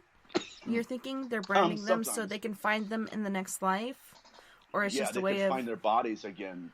Oh my goodness. They can find their bodies. And literally it's like, okay, I mean, it is branding. It's basically saying to all the other entities, this belongs to me and not you. Yeah. So symbolism being the simplification of language, we don't know what they mean. We just know that they're branding their victims in a way that even the victims themselves weren't aware of. Like sometimes they would carve their symbols in their private areas, so where they would never have seen it unless they had an autopsy or a hysterectomy or something that was really, really intimate and invasive. You would have never seen it. And it was because they were able to do the autopsy, they realized, oh my God, this haunting existed even after life. So bad. I know this is getting a little bit too dark, I guess, but it's. Well, it has I love to be said. murder mysteries and paranormal. I love all that stuff, even though it's dark stuff for me. I enjoy that. For me, it's mind play for me. I can think about things and try to figure out this puzzle and what's going on. I've never thought of it like that, as far as I'm carving this into the person, whether she's dead or alive. When I'm carving this is the way that I'm going to find her after death. Yep. I've never thought of that before. Oh my gosh. It's incredibly chilling. It's intense. Yeah. Yeah. Sinistrari would also go into homes within now I got to an shave hour. tomorrow. I got goosebumps. That's funny. It is chilling. It's incredibly chilling. But Sinistrari also had cases where he would go to the house within an hour of the incubus being there, and he would collect semen samples. And much of the semen samples he collected, they said that they came from dead people. They were dark in color. Looks like they came from a corpse. Oh. Now we're going to get into Ariel Masters' work, because I know we have 30 more minutes, and then we have the last session, I think. Yes. Okay. Hour. So we're gonna spend the next half an hour talking about Ariel Masters and his incredible work, Eros and Evil. And so Eros and Evil is about the sexual pathology of the demon and how they were interacting with witches and their female lovers during the medieval period. One of the ways that they would interact with them is they would literally abduct them out of their bed and transport them to a sabbat where they would possess a corpse and have intercourse with them.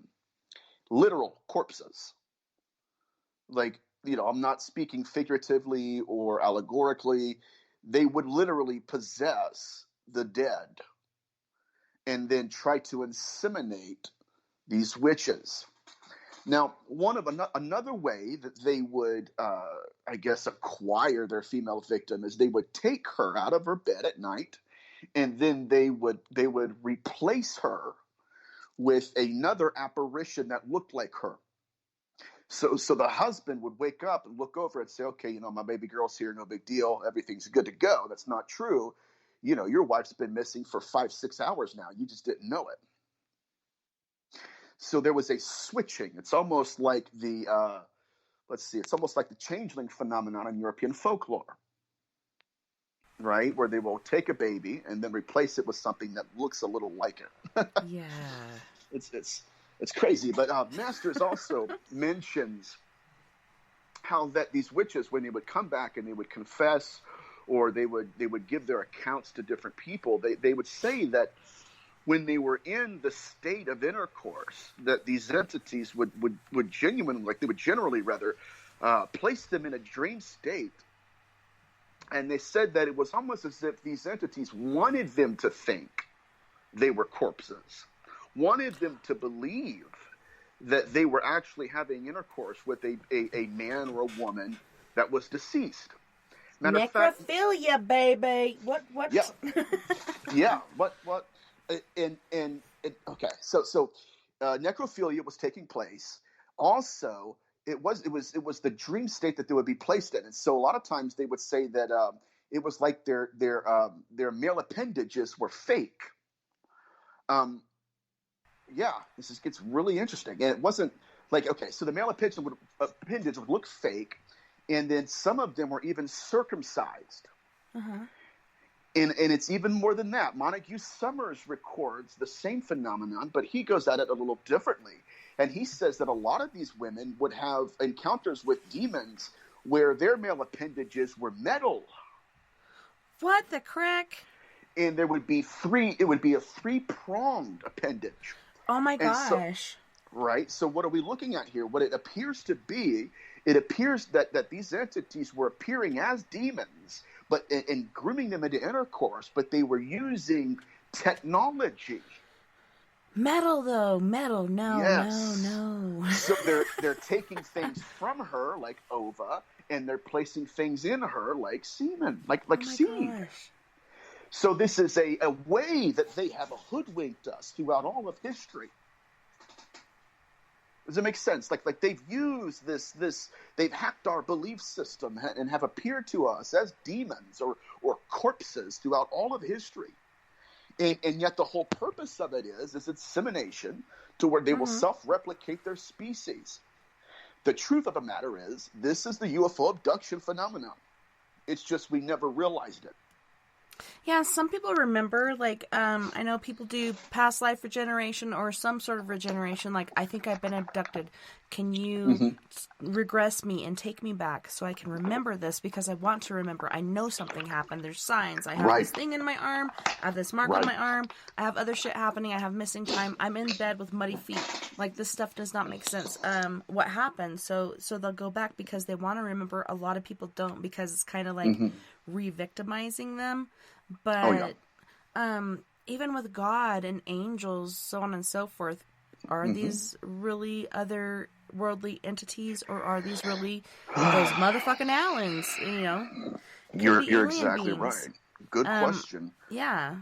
Whatever this life form is, it has manipulated us through religion. It has appeared to us as what we would prefer them to be. And now they're saying, okay, what would you prefer us to be? Oh, we're extraterrestrial. Okay, that's the new shtick with them. The truth of the matter is, we've been experiencing and encountering this life form throughout millennia in every religion, and they're hoodwinking us. They like okay, in the book of Ezekiel chapter 13, it literally talks about these entities and how they hunt our souls. This is going to get really good. So he says that those who hunt the souls of men to make them fly. Now, the flying soul that he's referencing to and the flying soul that they're hunting, it comes from Egyptology. It's called the Ba'a soul. So you remember how I told you that in the dream state, you're asleep, but your soul leaves your body? What they've been doing is they will induce the dream state so your soul leaves your body and then capture your soul. Are you following me? Is this making sense? Mm-hmm. Okay. So Ezekiel 13 calls them soul hunters. Now, I had originally read that text, and I got into some of the literature on it. It's life-changing because it says that those who die or should die live, and those who should die, and those who should live die. Mm-hmm. And so there's a currency of consciousness here that they're operating in. So what he's referring to is the fact that the reason they're living is because we're dying. They're using, the souls that they hunt in order to, again, propagate their species and self-replicate. Now, I have a gentleman I've been working with, and his father was a renowned remote viewer. Because we're going to go into the UFO abduction that stuff is next hour. That's mind-blowing to me, remote viewing. Oh, yeah. Michelle's a remote viewer. Michelle's incredible. Oh, my God. Really? Oh, dude, you didn't know I love that? Michelle. I love her energy, and she's amazing. I don't know. She's got this awesome energy. I just love her. I don't even know her, but I love her. I can say that. Oh, I'm so blessed. Honestly, You're so she's the lucky, best publicist me. in the world. Yes. So this remote viewer, he said that he would induce himself into a dream state. His soul would leave his body, and he would encounter these guides. And he said that one day his dad, the remote viewer, came downstairs frantically and inconsolable. Oh my gosh. And he said, as I'm talking to my father, he said, we're watching as his chest, like something is carving Egyptian hieroglyphs into his chest. I have pictures of it. And he said, my dad ended up passing out and having a heart attack. We had to rush him to the hospital. He said, matter of fact, Steve Mera, the great parapsychologist, had a case just like this, except these entities killed men. Yeah. Well, he had so much pain going on that he passed out, had a heart attack, because that's an immense amount of pain. And plus, there's something they're carving on you can't even see. Yep. It was horrific. So once they got him stabilized in the hospital, he finally told them what had happened. He said, I've always believed that these things were my guides. He said, but when I did my remote viewing session last night, he said, I landed in this ship, and he said, I turned to my left and right, and I noticed that all of my guides were there like they usually are. He said, but before I knew it, they had changed their appearances. They didn't look like the guides that I was used to. And he said their appearances were inhuman and terrifying. And he said that's when I landed back into my body, and now they're carving amulets in my chest? Yeah, no. Right? These are the same entities that we've been talking about all night. It's just, again, they've appeared to us in humanity in different forms. But we need to realize, and I'm telling you guys, I'm getting passionate again. We need to realize that this is the most dangerous threat we've ever known. Mm-hmm. And so the soul, that's what I mean by that. That's what I was going to say. That's what they were doing. They were hunting his soul.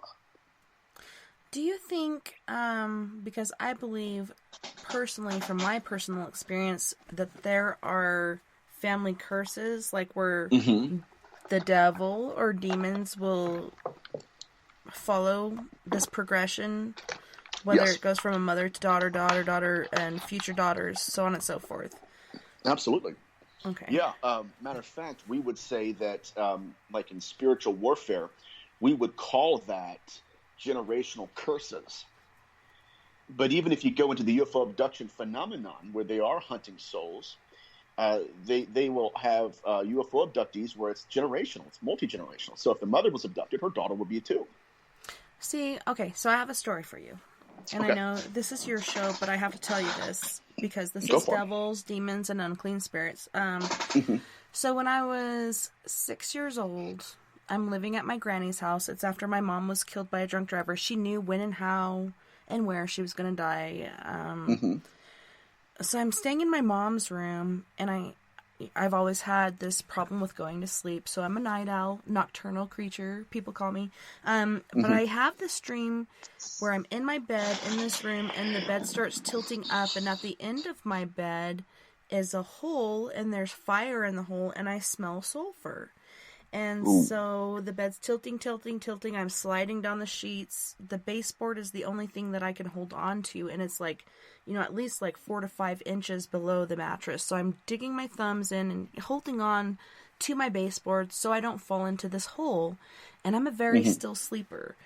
When I woke up, I was at the end of the bed, and I was like, oh my God, that dream was so realistic. I'm thinking about the smells, the sights, whatever. Then I realize I still smell smoke. And at this point, it's not the sulfur smoke that I'm smelling. It's more of like a cherry tobacco or something. My grandparents smoked velvet tobacco. They rolled their own, smoked velvet tobacco.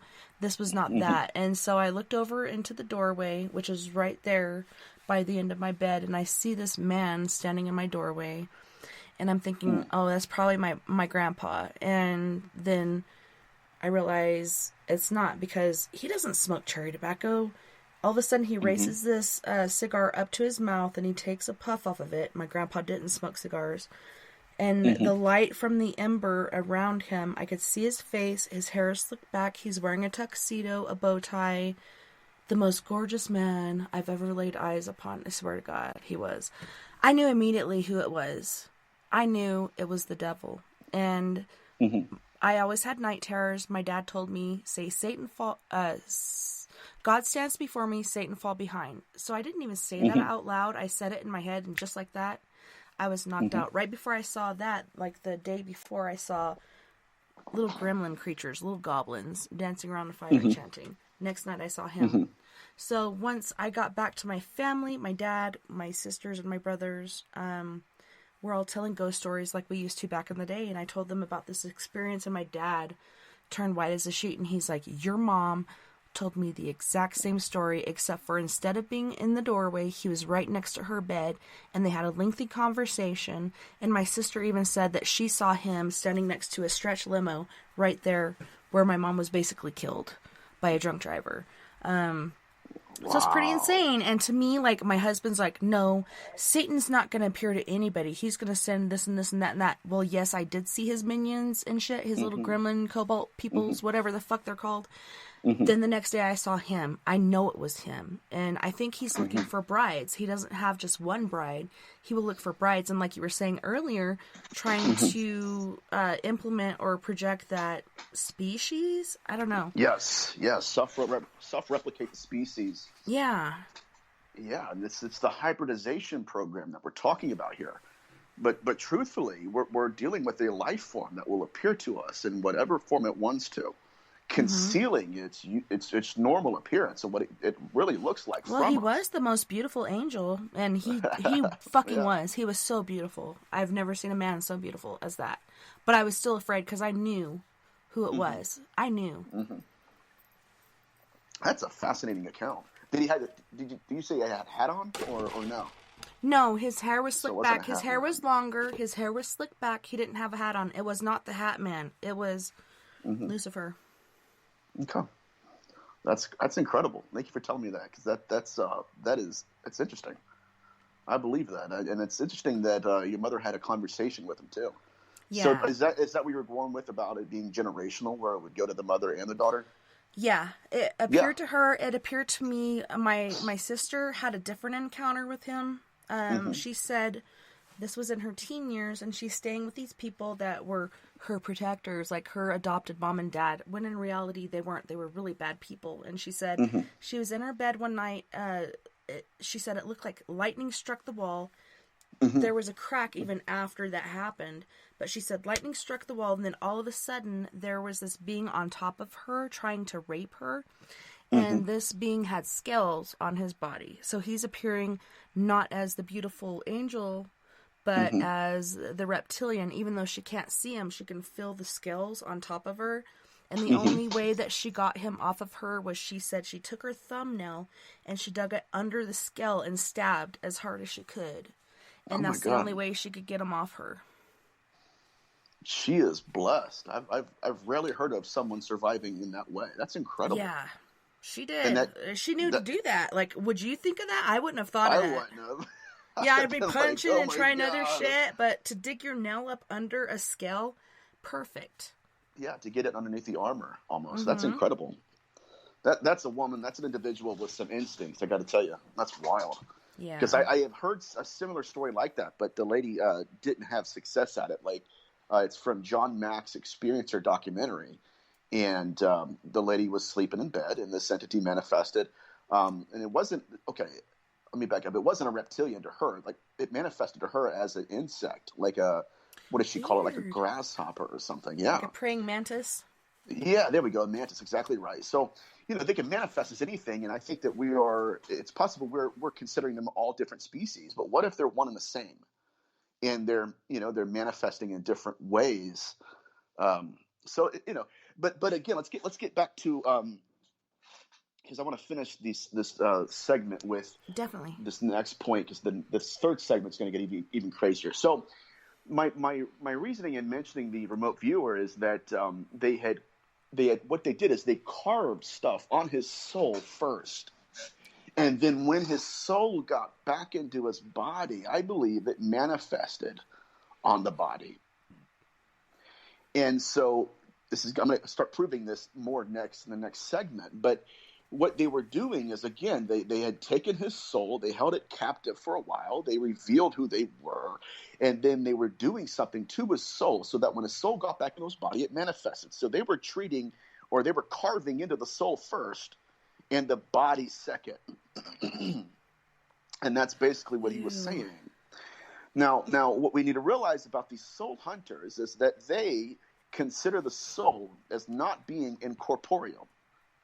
They believe it has substance and that they can actually remove it from the body and use it to replicate their species. Yeah. But yeah, so it's the soul first, the body second. And a lot of these abductees who are having scoop marks, I believe that's the reasoning for that. You called it scoop marks? Yes. They're also called witches' marks, devil's marks. Okay, so where there's hieroglyphs and stuff that you don't recognize, but they're still there. They're still there. And so I'm really excited to get into that in the next segment. But, that's a crazy case. I didn't know if I could send you a picture of it. I probably won't. I'll probably do it after the show. But you got to see this. It's crazy. Yeah, and if you want to, you can send it to me on Messenger, and then I can share it on We Are Paradox Media's Facebook page. I can't really share anything in the chat room because it won't show up, or if people click on it, it'll take them away from the show. But, yeah, definitely send that to me because I want to see it. But, I got to send you something, too. Okay. My husband, his family met this guy, and he said he was from an alien race, and he hitchhiked with them on their bus, and he carved these hieroglyphics into the bus wall.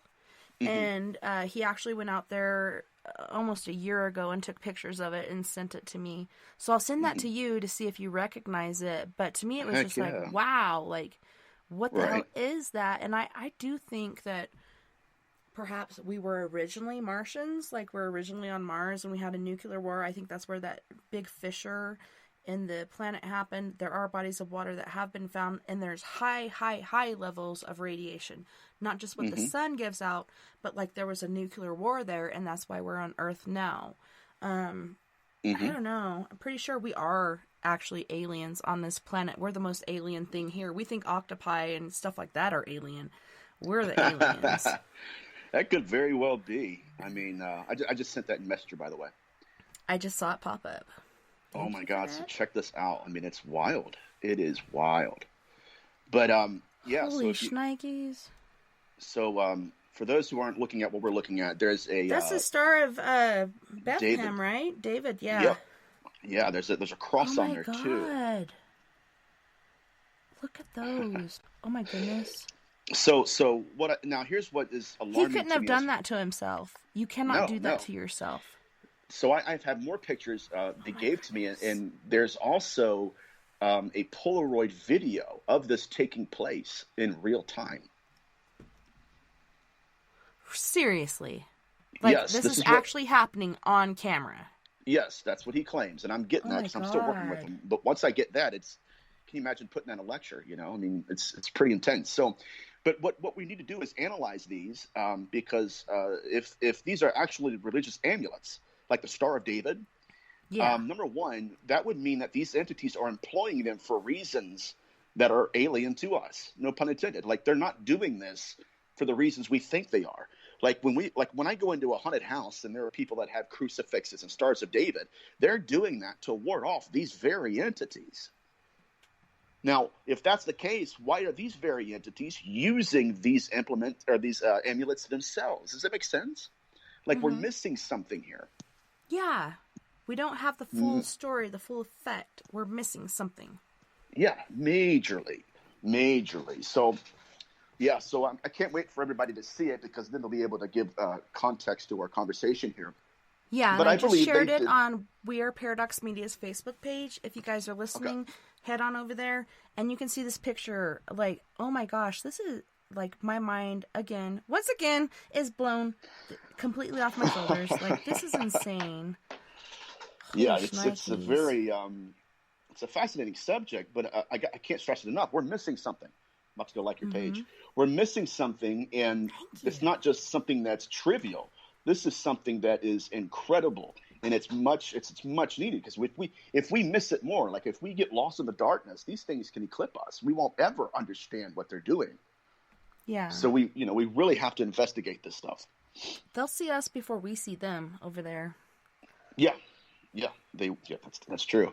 These are the soul hunters, though, guys. This is what I'm referring to. So are the soul hunters like the Watchers, or are these two Yes. completely different things? They're That's the them. same. They're the one and the Yes. same. Oh my god. They're necromancers. Oh my goodness. Yeah, it's a remarkable concept. But the Watchers, they're necromancers. They're pulling souls out of bodies, and that's what they did with this gentleman. So again, it's not just the body that they're taking. These soul hunters are taking the soul. They're taking consciousness. You still getting tripped out over there looking at it? I'm just trying to process this. Yeah. I'm not looking at it anymore. I'm looking at this the screen for the next song set, but I'm just like trying to process this because, oh my gosh, like, it was not even so deep that it made him bleed. It was just deep enough to have these signatures, or what do they call them? Amulets and symbols. Amulets and such, yeah, on his body. He's not bleeding. It's not that deep. Right. It's meant to share It's a just- message, I think. Right. How do we figure it out? Exactly right. There's a mystery here to solve. There is, and I've been working on that for a while and getting through, what kind of amulets. I mean, they Have you female found amulets. anything like that? Like anything No. that? Oh No, my god! and I haven't been able to find anybody else who has had this either. What I mean, about aside people from that in Egypt, like Mhm. all the time, they're unveiling new realms of people buried, different tombs, so on and so forth, different stories Mm-hmm. behind these different people. I remember the last one I saw, there was 2 females in one hole, and these are shafts. These aren't even graves. These are shafts where they threw the bones and buried them. Next shaft, there was like 3 or 4 children of different ages and different sexes, and they're like, man, what happened? I think there was some sort of plague or something that happened during this person's time, and this was one of the most recent diggings that they did, and then they found another freaking tomb.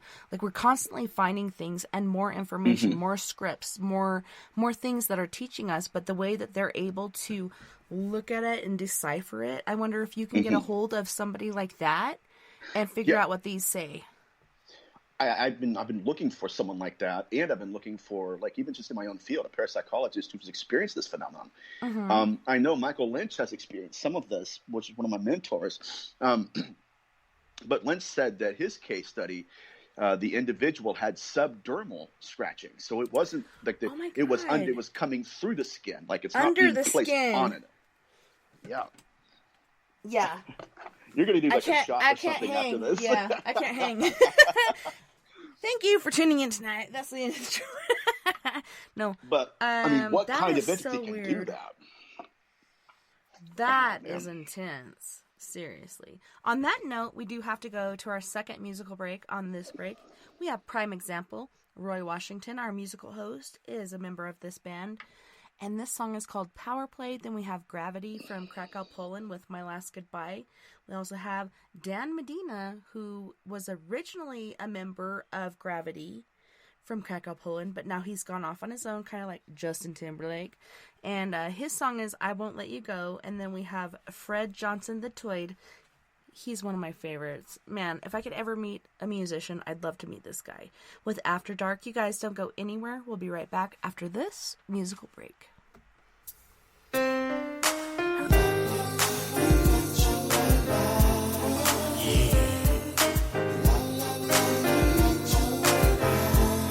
Once upon a lifetime was a man in the hood, tricked, misguided, and misunderstood. Till one day he cried out, Lord, save me, teach me the lessons of life, won't you raise me? Because I tried everything under my hat, and I found all my plans were tears in the right. I need a hero, a real life camaraderie, to step in to see me and deliver a power play. Something to raise my head from the dust is the must. I find someone in whom I can trust. I must grow in knowledge, live what I learn. I'm so glad to meet you, yo, my name is Vern. Lead me any way that you will, and I'll share. I need your power play.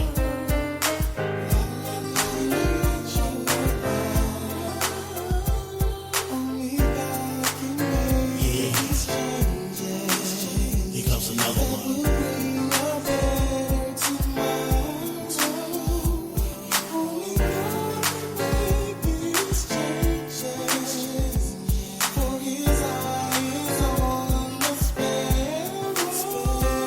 It's so good to be clothed in your right mind. Dreams to the front and all past behind. Memories of things you did so absurd. Came to the curb, now burns the word. Cause often we're low now. Problems can grind us, but with power from God, yeah, we all stay victorious. Listen to the seed, the knowledge, and digest the rhythm. Because a trooper like Jay keeps it righteous. And express a prime example of a vocalist, adjust your bubble. Leroy D is like dangerous trouble. Trouble if you want it, peace if you with it. Never before known of a man who can stand it, but so irrelevant. So kick it in if you will, Lord. And I'll shield. I need your power play.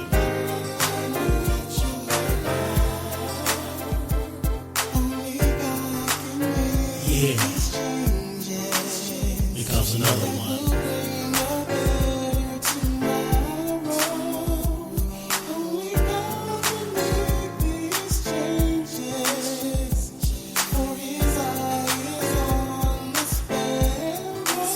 Power for living, power for expressing, power for the knowledge, and now you're not guessing. When power meets the darkness, the devil's got to go. That's my Weasel, and now he's going loco. If you got a problem, God can solve it. Power for the churro and Uranus outfit. Why must the fish stay dirty so filthy? Get off your rear and whitewash the pickings. Power for cleansing, power for sanitizing, power for us, power for the rising of the sun. Cause in your darkest hour you can look up and express to feel the power up.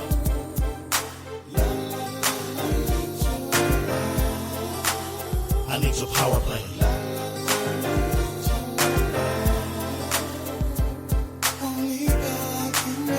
Yeah. Comes another one.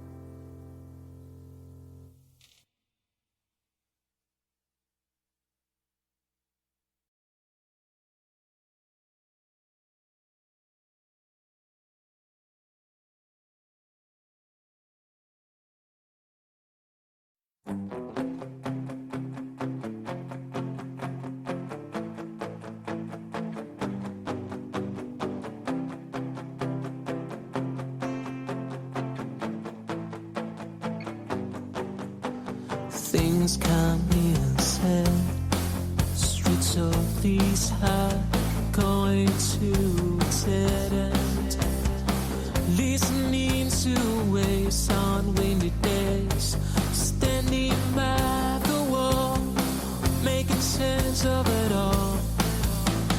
So alone in the dark, all alone in the dark, all alone in the dark. You're alone in the dark. 'Cause I won't let you go. You're so far away, always with my soul. I won't let you go. Oh, you're so far away, always with me in my soul. Yeah, yeah. Looking for a reason, not a lead. Mystified, lives inside a world selling us all. Oh, she's alone in the dark, all alone in the dark, all alone in the dark, so alone in the dark. 'Cause I won't let you go. I won't let you go. You're so far away, always with me in my soul. Yeah, yeah. And I won't let you go.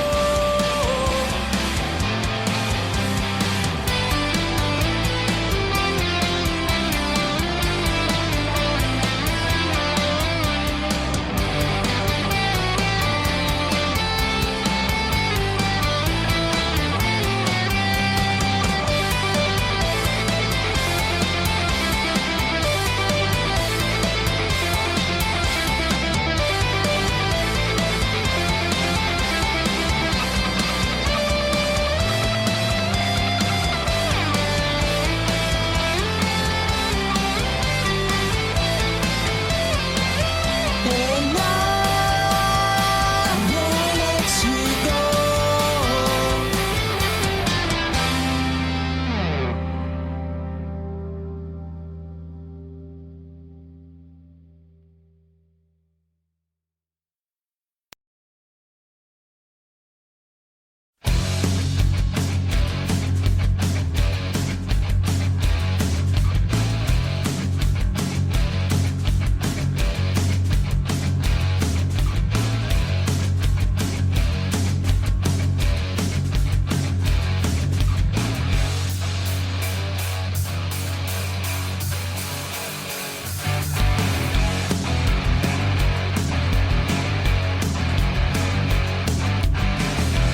Here I am, knocking at your door again, running in circles, losing my head.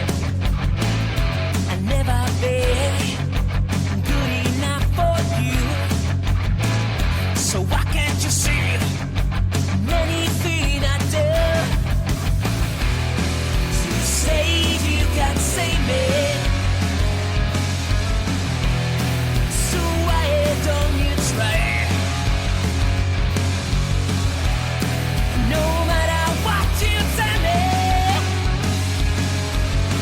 tonight I'm gonna say my last goodbye.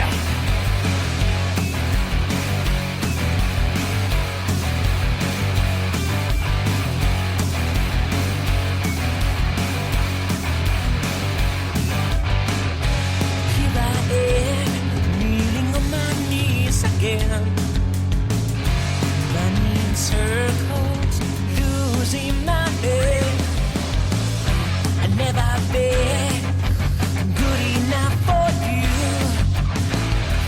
why can't you see?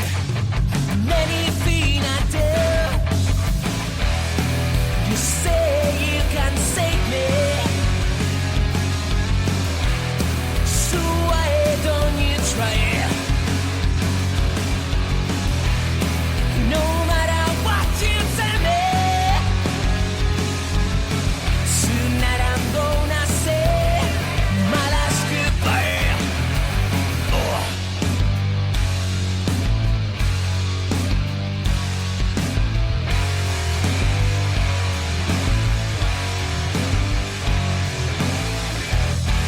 You say you can save me. So why don't you try? No matter what you tell me, tonight I'm gonna say my last goodbye. Oh. My last goodbye.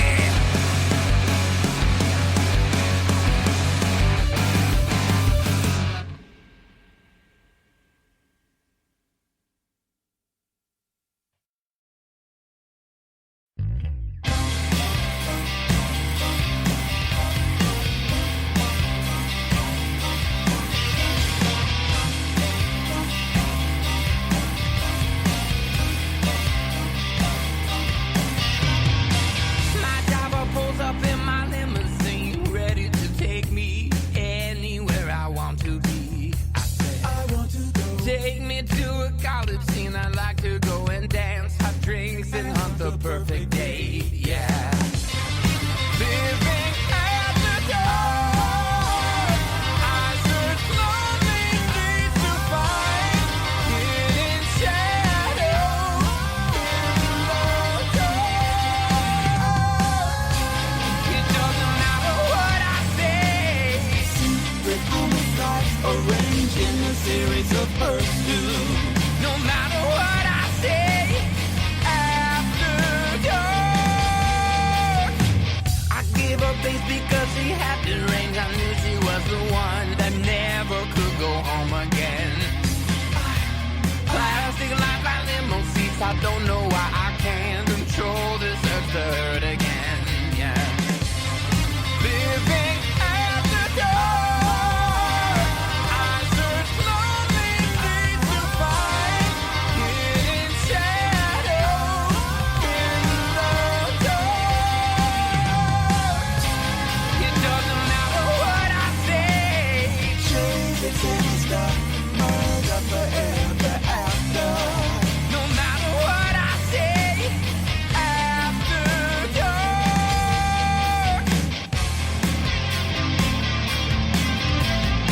Really meant to hug and feel. In hiding place with days of December. Concerning works or meshed in romantic.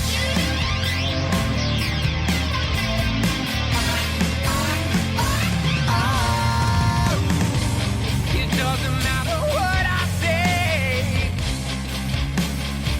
It really doesn't. No matter what I say, after dark.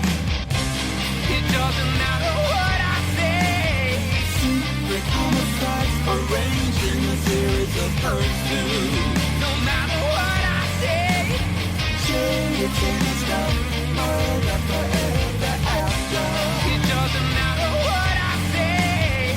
Brooding fatal, lacking the hint of conscience. No matter what I say, after dark.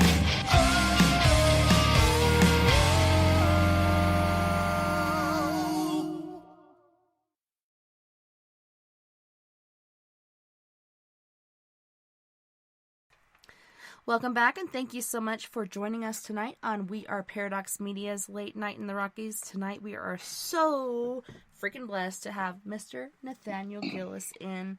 He is sharing so much information with us. Like I said, my mind has been blown at least 6 or 7 times tonight. I'm trying to regain all my granular brain structure so I can continue. But my goodness, Nathaniel, how long have you been working on this? The last 20 years? Something like that. Yeah, it's a lot of research that goes into it. I do a lot of reading. It takes a lot of energy out of me. But, it's a passion of mine. I mean, it's not even a passion. It's my master passion. And I hope that I can convey that during my interviews and inspire other people to get as passionate. That'd be awesome if we can all work together on something more than what we're going through. Oh my goodness. I think a lot of our power has been taken away with us being locked down and not able to do things we generally would be doing. We're kind of stagnant right now. We're turning into like stagnant waters. Yeah, we can't even have Taco Tuesday anymore, like a real Taco Tuesday, like you have to wear a mask and it's just like, nah. But yeah, so, this hopefully this year they'll have all of the vaccines available if people are wanting to take them. I don't know if I will. I will I think sell I will. mine I don't know. for $99.99 per dose. If you want to buy $99 and one really jacked for up payment at the end. $99.99. Yeah. Oh, I will my sell you goodness. mine because I ain't taking it. I'm going to observe, watch what's happening. Yeah, I'm pretty much on the fence about it myself. Yeah, so me we'll too. see. I think I'm gonna wait for like herd immunity and then go from there. But yeah, I'm good. I'm all good. My daughter went today. Actually, it was yesterday. She went and got her vaccination, her first one, and I'm just like, oh my goodness, oh my gourd. I don't know what's gonna happen. Like, she's taken the first one. Is she gonna take a second one? I'm not even sure which one she's taken. I'm gonna have to text her and ask, which shot did you get? She probably doesn't even know.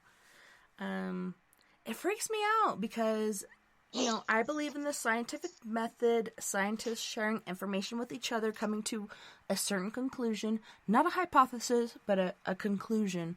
It's too soon for that. Like, we're in this pandemic or epidemic, whatever the hell you want to call it, and they're just like, here, take this. We don't know. Okay, some people have adverse effects at first. How do we know what the effects are going to be in the long run to our genetic stimuli? You know what I mean? I don't trust it. Absolutely. I don't trust it yet. I'm just, Me neither. like I said, I'm on the fence with it, and I'm going to see how it plays out. But High five. So, I'm sorry. I said high five. High five. There we go. So, in this segment, I wanted to dive deeper into the UFO abduction phenomenon, and I wanted to explain it through the lens of our ancient ancestors. So the way our ancestors interpreted the UFO abduction phenomenon was as if it was the afterlife. And so they considered these entities to be their ancestors that had died. And so what they would do in order to remember their ancestors is, let's say they had a person that died in their family. They would bury them underneath their house, and then they would create an image of their family member that died, and the consciousness of that deceased individual would possess the image as a means of having an existence in this world. Now, the image that they possessed were metal, right? So my point here is that they knew that consciousness can merge with metal. Matter of fact, that was the way they were continuing a lot of their ancestors' existence. So we also have a case of consciousness in metal with what's called the teraphim. The teraphim was a ritual of necromancy. What they would do is they would go out into a graveyard, dig up a corpse. Then they would take a piece of metal, carve the name of an unclean spirit, Pumarua, which is it's a ghost. They would carve that name of the ghost on that piece of metal and then implant that piece of metal into the mouth of the corpse. Seriously?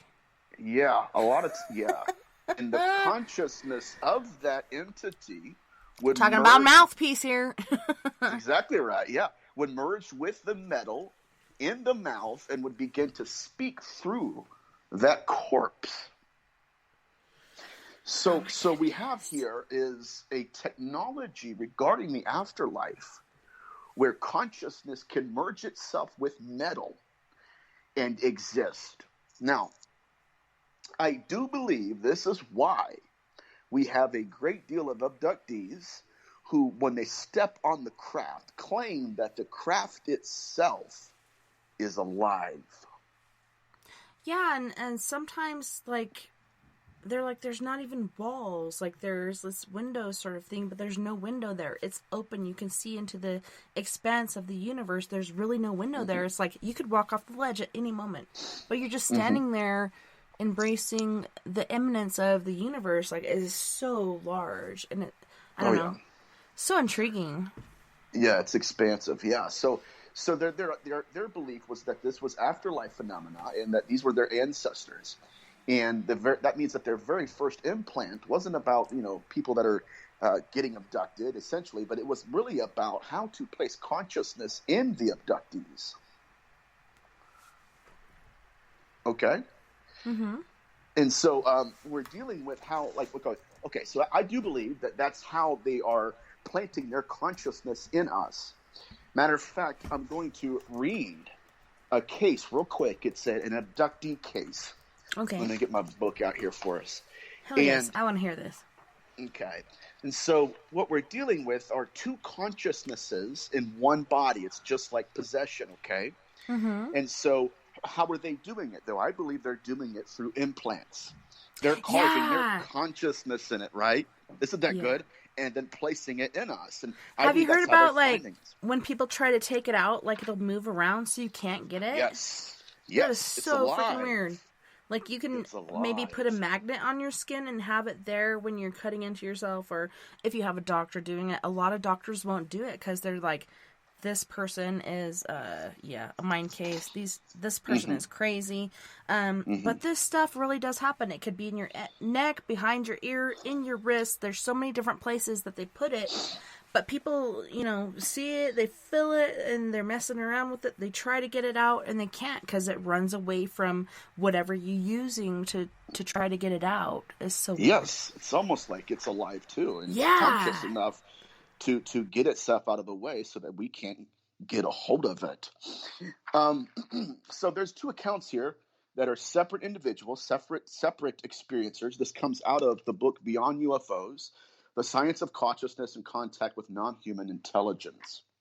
So I'm going to read this first one. He says, as I enter into the bottom of the UFO, everything turns white like I pass out, and then I find myself laying on a table around the room with 6 grays that seem taller than the ones who took me out of the house. He says, yes. And in what regard? Well, as far as they talk about grays, but they're grays of different heights. Some are very tall, some are very short. But they're working together. They are working together. And copies of bodies, they all look alike. Right? That's a reference back to the Apocryphon of John. So he says, I'm trying to scream, but I can't. I hear a loud bang, and I find myself hitting the floor next to my bed. I lie down on the couch to see the vertical beam of light. He said, I was age 10. It was at midnight. He said, I felt like I was floating above the bed, unable to move. A blinding light comes through the window. Now, here we go. We're going to deal with two different consciousnesses in one body. He says, suddenly became aware of seeing through someone else's eyes. Someone's approaching the house from the east to the west. So what he's referring to here, it's incredible. He's literally saying that for a fleeting moment, that these entities turned on a unified stream of consciousness between themselves and this individual they're abducting. And he can hear it. He can see it and hear it and experience it through the eyes of these entities. Oh my God. I believe that's how they that's how they're using these implants, is they're literally triggering consciousness and saying, I'm going to turn this stream on. So now I can see through your eyes and you can see mine. So it's not like they're locating their abductees like GPS. No, they're so evolved where they can turn consciousness on and find you wherever. Yeah, and is it because they did put an implant in you when you were a kid or even before you were Yeah. born? Like, how did they do that? Right. They could either do it either or, and I believe they put implants in this individual. I believe that's the case. Mm-hmm. Like there's a second one here. Let me refer back to it. Here we go. There's another experiencer. And in an earlier experience, I was 10 years old in bed. He said I was awake. Actually, that's the same one. Let me read this other one. Anyways, he says, okay. He says, I was immediately aware. And this is another individual. I was approached that there was an entity approaching my house. And he said, again, I call it switching eyes, but they call it consciousness. He was witnessing his own abduction through the eyes of his abductor. So what we need to realize is that these entities have an evolved knowledge of not just consciousness, but the soul. They have the ability to trigger consciousness in us and unite theirs with us.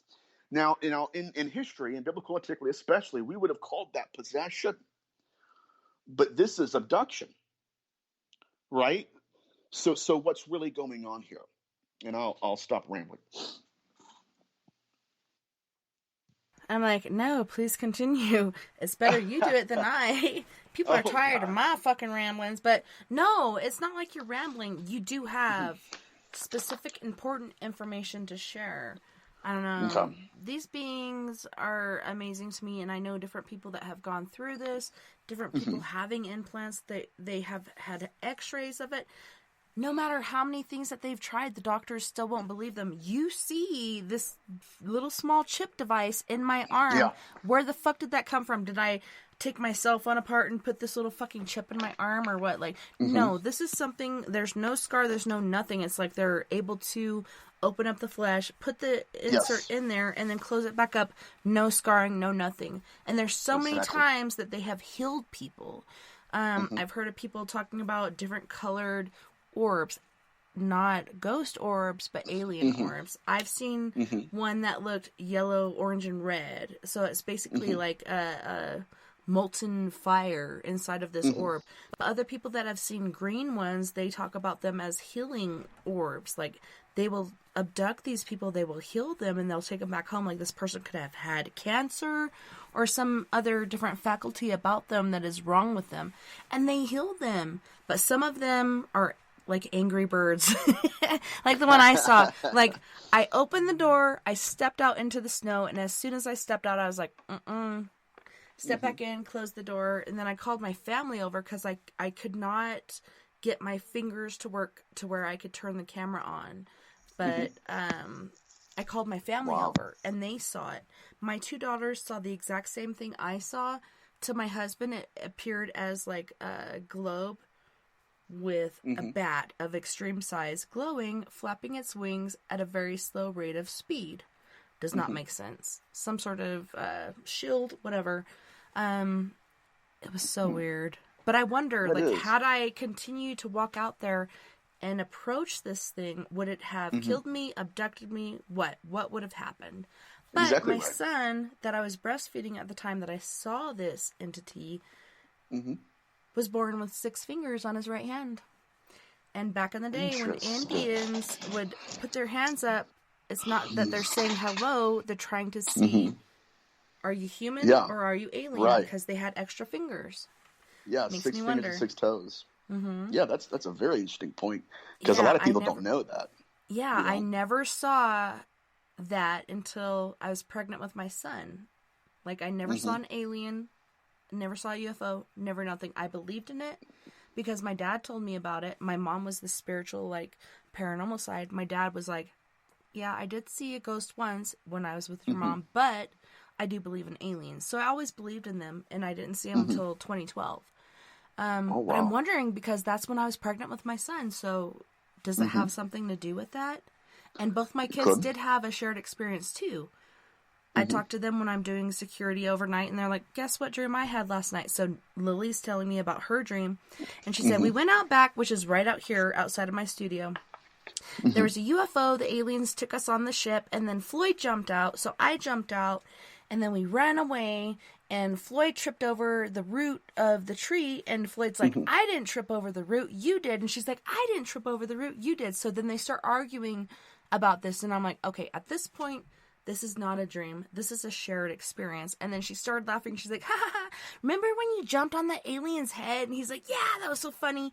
But yeah, like, my mind at that point was blown. I'm like, this is not a dream. This is a shared experience. Is my I believe child that. a hybrid? I think my sister and I are. We believe that. We've talked about that for quite a while. But I definitely believe my son is. That's incredible. When you get like kids that have a shared experience like that, it's it's remarkable because they're innocent and they're going to repeat it. Like they're not lying. They're not like a manipulative adult person or anything. They're just innocent. They're telling you exactly what they experienced. What's really interesting to me as well, you said that it was a dream. That's what the Bible calls these entities. They basically call them dream demons. It's what they were known as. Yeah. That's why your incubus and succubus would often come to us in dreams. Right. Or right before, like right as you're going to sleep. Yeah. That's when your soul is hovering over your body, and that's how they abduct. That's how they get us. Think about that for a second. I mean, that's heavy, but that's what they believe. That's how they hunt us. That's why they induce us into a sleep state, because it's easier for them to separate the soul. And that's when your guard is let down. That's when they can get in, and you're not going to fight against them. Exactly right. And even in the debug phenomenon, there were most of the time these women that would be possessed by the incubus spirit encounter the incubus spirit during a dream. And so it's almost like they want us to believe that it's not as real as it is. And then once we wake up from it, it's 100% real, and now we have something in us, right? We have either, they either took over took over from women, or they took semen from men. But so they were called dream demons. But let's get back to how they're abducting the soul and not just the body. Right. So the reason I was referring to my buddy that has his father that was a remote viewer is because, like I said, they were taking his soul, and then whatever they did to the soul manifested on the body. It was the soul first, body second. Now, there is an experiencer named Betty Luca. Her husband's name's Bob. So it's Bob and Betty Luca. And Bob woke up one night to seeing his wife's apparition being peeled out of her body as she slept. No. That would be horrific. Could you imagine? Oh, yeah. Could you imagine that? No. I mean, yeah, because it would be the most horrific thing you could imagine. Yeah. It would just be terrible. He said that they peeled her soul out of her body, and then she went flying through the window. So what's interesting about this is that Betty Luca was conscious during this abduction. She remembered being pulled out of her body. She remembered everything she experienced. And when she got back into her body, guess what happened? Her body began to manifest similar scarifications to what we see in these cases. From being peeled, or? No, from what they did to her soul. Oh. Okay. So you see how this links to the remote viewer? Mm-hmm. Yeah, so what I think what they're doing is they're not just looking at the body.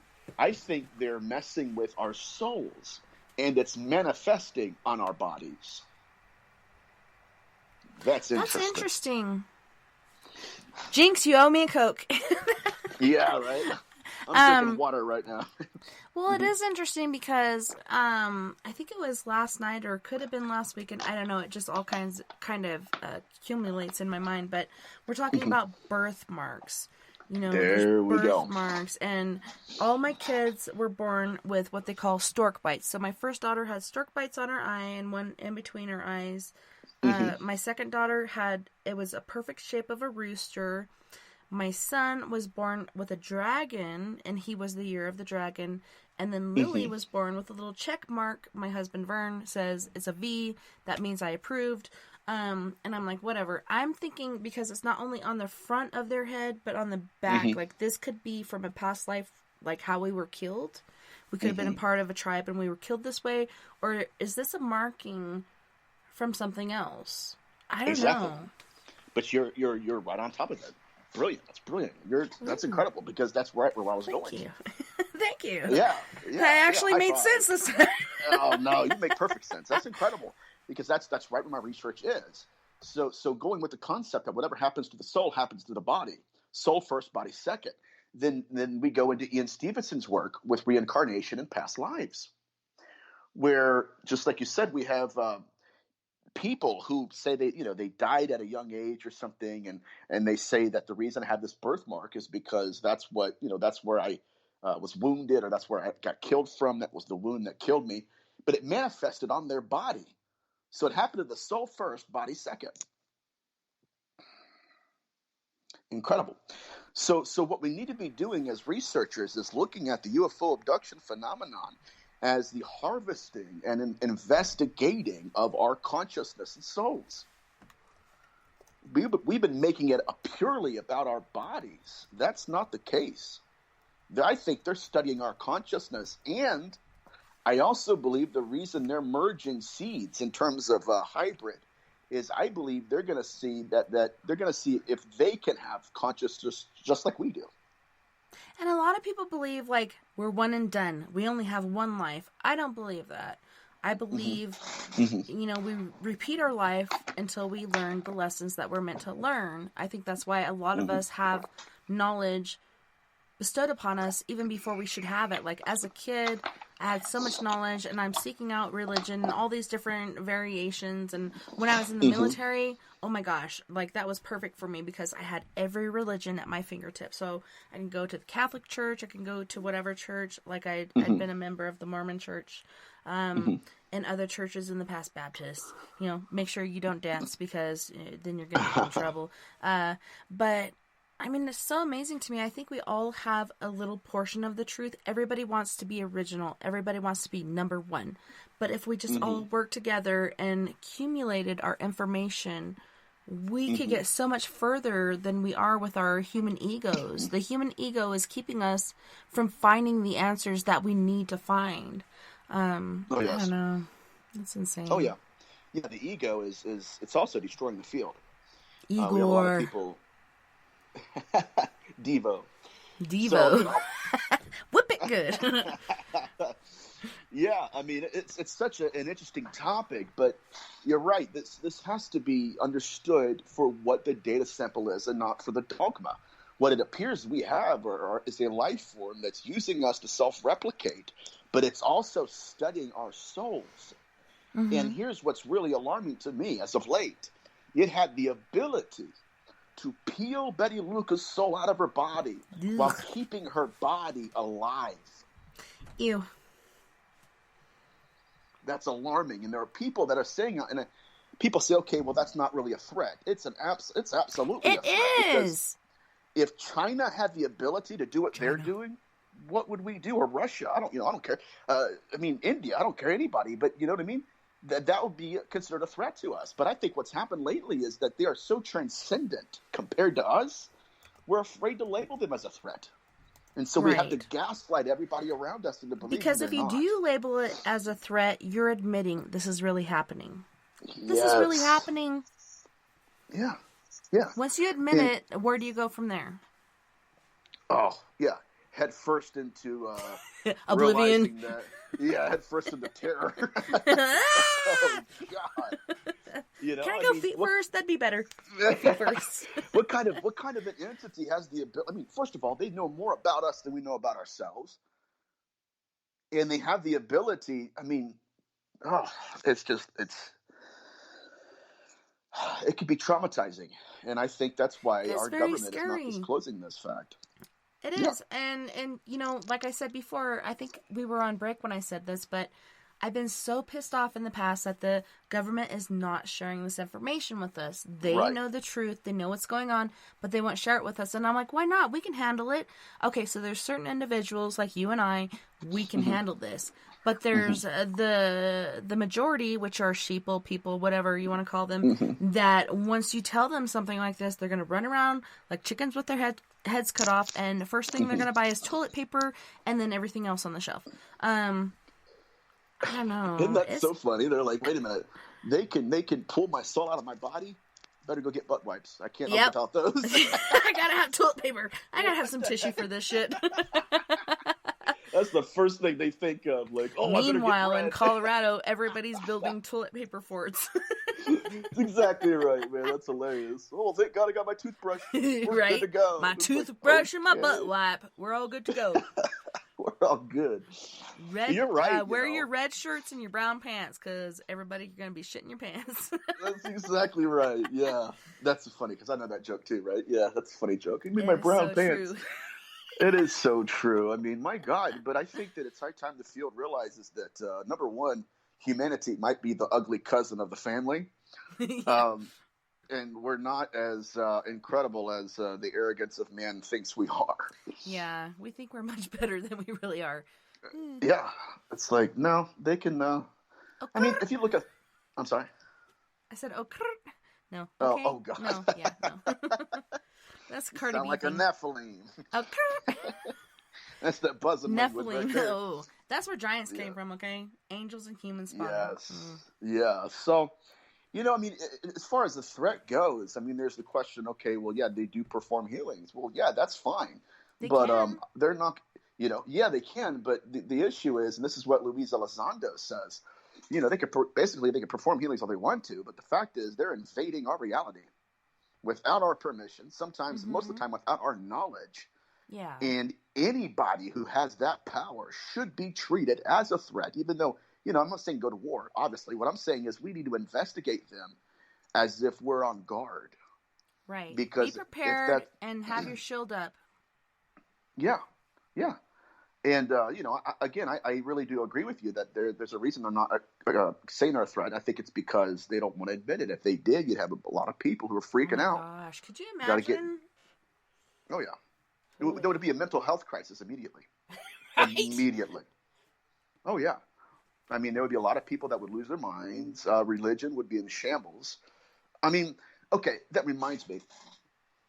So right now, the number one abductee in the world, or the most famous, is he's having experiences. And I believe his experiences are real. But he had a virgin, like a Virgin Mary appear to him, like a Mother Mary, a lady in white appear to him. Wow. And tell him that Amen-Ra is God. Okay. No. Now, right? Now, if we're I going ain't to buying it. believe what... My there gut we says go. no. Thank you. Thank you.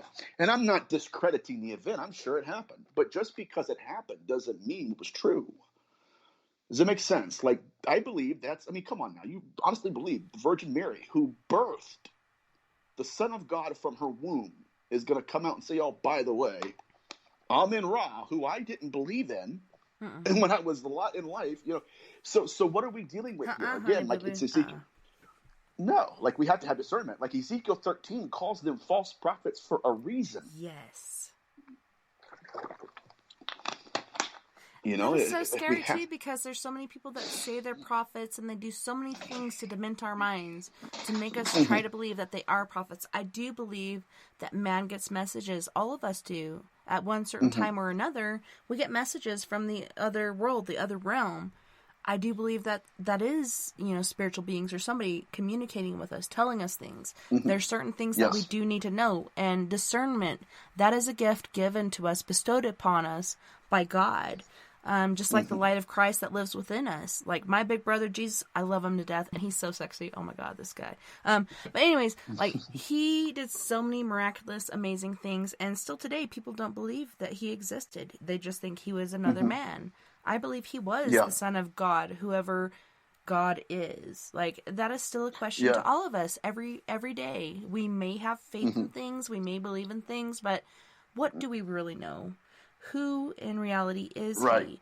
And I don't know about you, but did you witness the second Bethlehem star, like where all these planets aligned and recreated the Bethlehem star, and then everybody's talking about, you know, Jesus' second coming, which I think he's been here for a while. You know, Joan Osborne sang that song, What If God Was One of Us? Like, I think he has been walking among us and checking us out and seeing what we're going through, seeing what we're doing, how mankind really is, just to interpret, like, how they should or when they should come to the end of us. I don't know. I've been seeing signs for a long time, and I don't know if you have, but I do believe that the second coming is coming. I do believe the end of the world is coming. I can just feel it and see it everywhere. And I sound, like when I say that, I sound really crazy to myself. But I do truly believe that we are in the end of times. And that's one of the things we've been talking about since the beginning of time. The end of time and kids these days. But I do truly believe that we are in the end times. I don't know about you, how you feel about that. But I do. I believe that absolutely. I see. Before I got into this field, I studied eschatology too. So it wasn't just theology; it was eschatology, which is the study of the end times. And what's really chilling about that study is that when we speak about the Antichrist, we're not talking about something that's anti-Christ. It's the actual wording means that it's a replacement of him. So it's going to be something that people would think it is Christ. And that's why Paul says if it were possible, they would deceive the very elect. And that's why I'm looking at this phenomenon as these apparitions that are appearing to abductees, right? yeah, the very elect. Yeah. So I'm looking at this thinking, okay, the message is not the miracle, right? Like we're not, just because it's real, the manifestation's real, doesn't mean the message is. Right.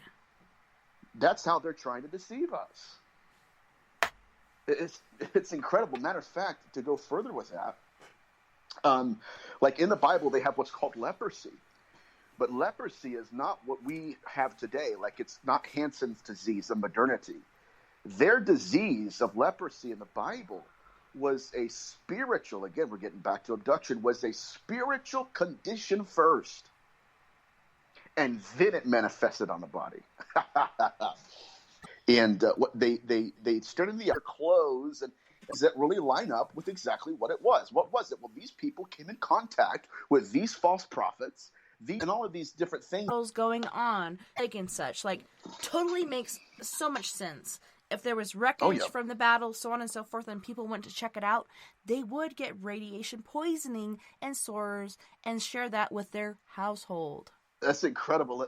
When I found that out, man, I was like, oh my God, it made so. During this time, They would have to differ, like David Jacobs, in the sense that Jacobs believes that these entities have only been abducting us since like the 30s, or maybe that. seriously, yeah, give me a break.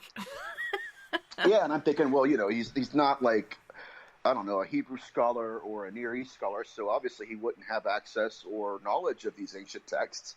But, that's why I'm a demonologist, and that's what I'm hoping to contribute to my field. But guys, they're still doing it. They've always been doing it, and we've been. They will continue to do it. Yeah, and we misunderstood it throughout history. Oh my goodness. So, when you did go and do your schooling for demonology, did you get an actual certificate that you can hang on your wall and say, hey, check this shit out? No? No, they teach systematic demonology. So most of your demonology classes, which, by the way, you can't get a degree in demonology. I know, or parapsychology. Folklore.